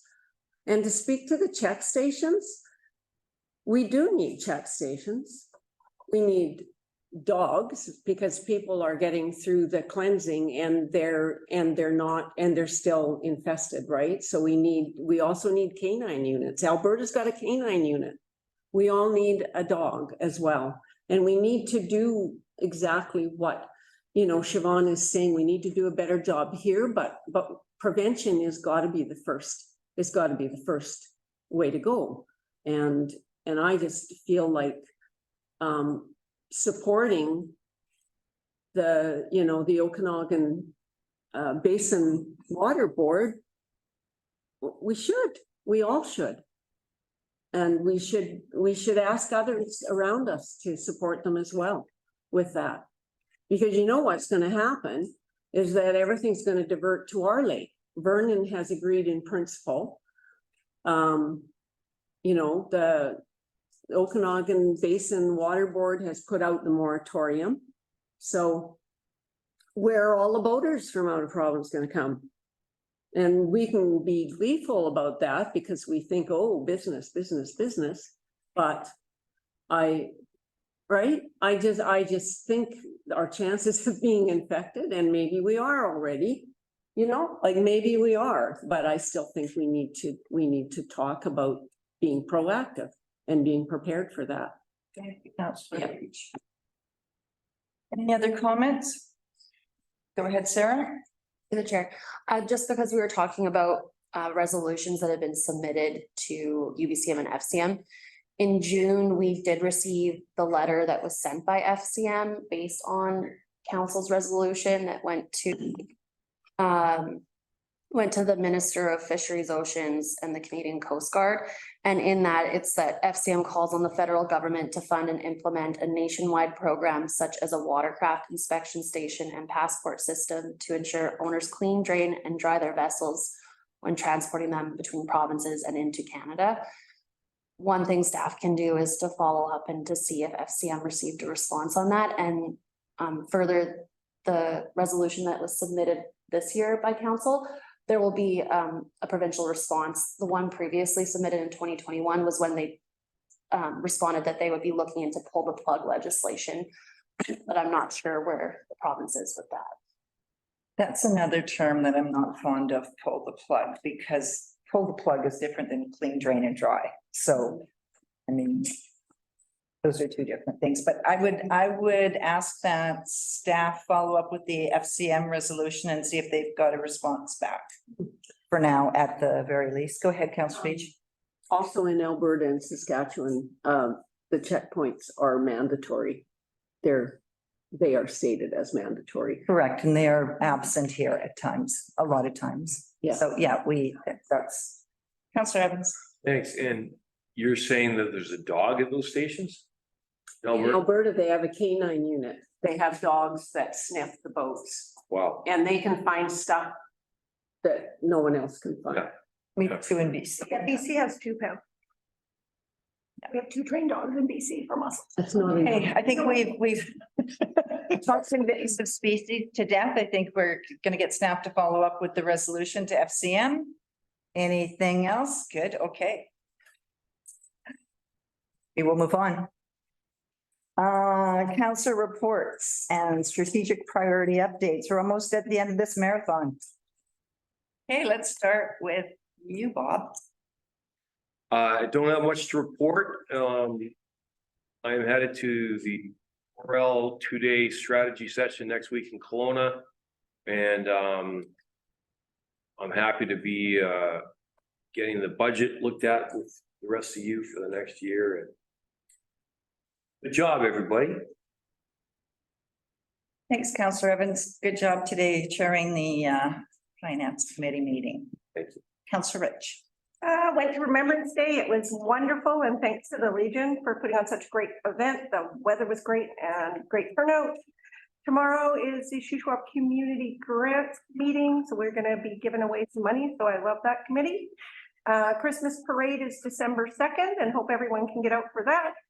And did a couple days of smiley cookie decorating with Pam, and I think they made some good money. Good to hear.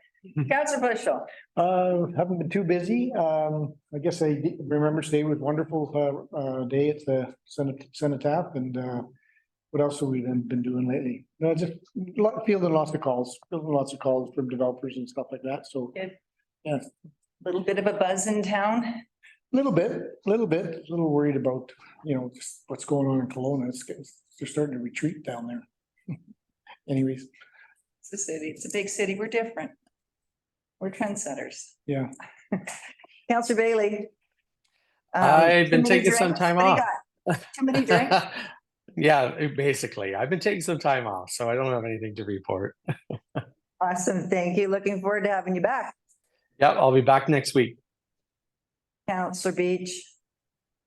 Oh, I was going to give my smiley cookie report. Okay. How long is it?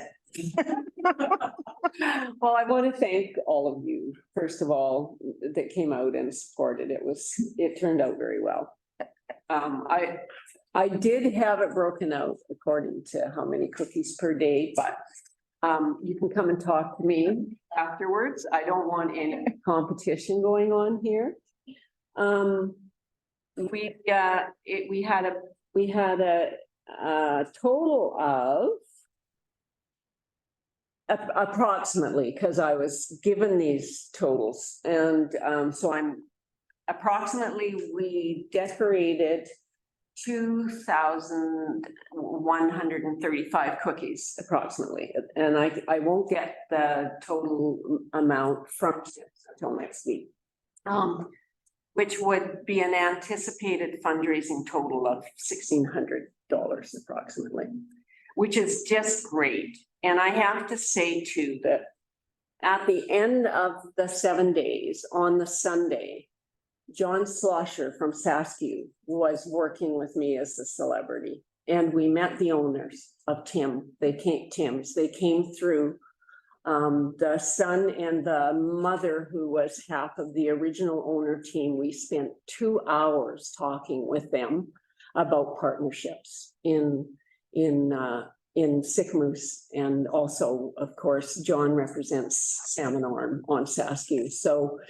it was amazing to meet them, and it was just an amazing 2 hours of talking about, he was so pleased with how involved our community was in that campaign. He said he just doesn't see that anywhere else in other bigger places or anywhere. And so he was pretty happy with everything. I just want to thank you for all your support. And Brett's gone, but Brett made the major sacrifice of decorating himself with icing. No, it just happened. It was an accident, and I caught it on photo. He's got it. He's going to send it to us. So it was just so much fun, and it was just a great effort on everybody's part. The mayor is like a fierce salesperson. So you all are. I said sales. I was happy doing the happy faces. Anyways, that's all I did last week. So. Thank you, Pam. Yeah. Councillor McCabe. Yeah, well, nothing really to report on my end. I attended the Remembrance Day at the Cenotaph, and it was very well attended, actually. And I noticed some comments on Facebook, but like for a small community, some people have never seen such a huge attendance in the growing small community. And yeah, Christmas parade, looking forward to that coming up. And that's about it. Thank you. I attended the CSRD meeting last week. Nothing major to report going into financing. Glad that they are going to support Trans-Canada Highway letter as well. And yes, I attended the Holiday Smile Cookie campaign. Thank you, Lossa.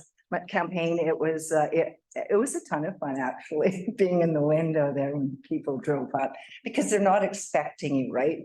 And to see their faces, it's like what did I just drive up to? Like they were just, it was a lot of fun. I had a lot of fun that morning. So and thank you, Pam, for doing that. I'm glad that community support was great for that. We are now in financial meetings, and I encourage everyone in Sycamoose to come out and be part of the meetings and voice your concerns and your opinions. I think it's really important that we encourage everyone to be out here. And yeah, that's it. Oh, in correspondence, I think Owl's Head Bike Park is moving a little bit closer. If you saw the correspondence from George Heyman, I think it was. It's well on its way and in process. So that's been a project that we've been waiting for a while. Okay, a permit. I guess we're good. We have 15 minutes for public input. For anyone online or in the gallery that wants to make some comments. No pressure in the gallery.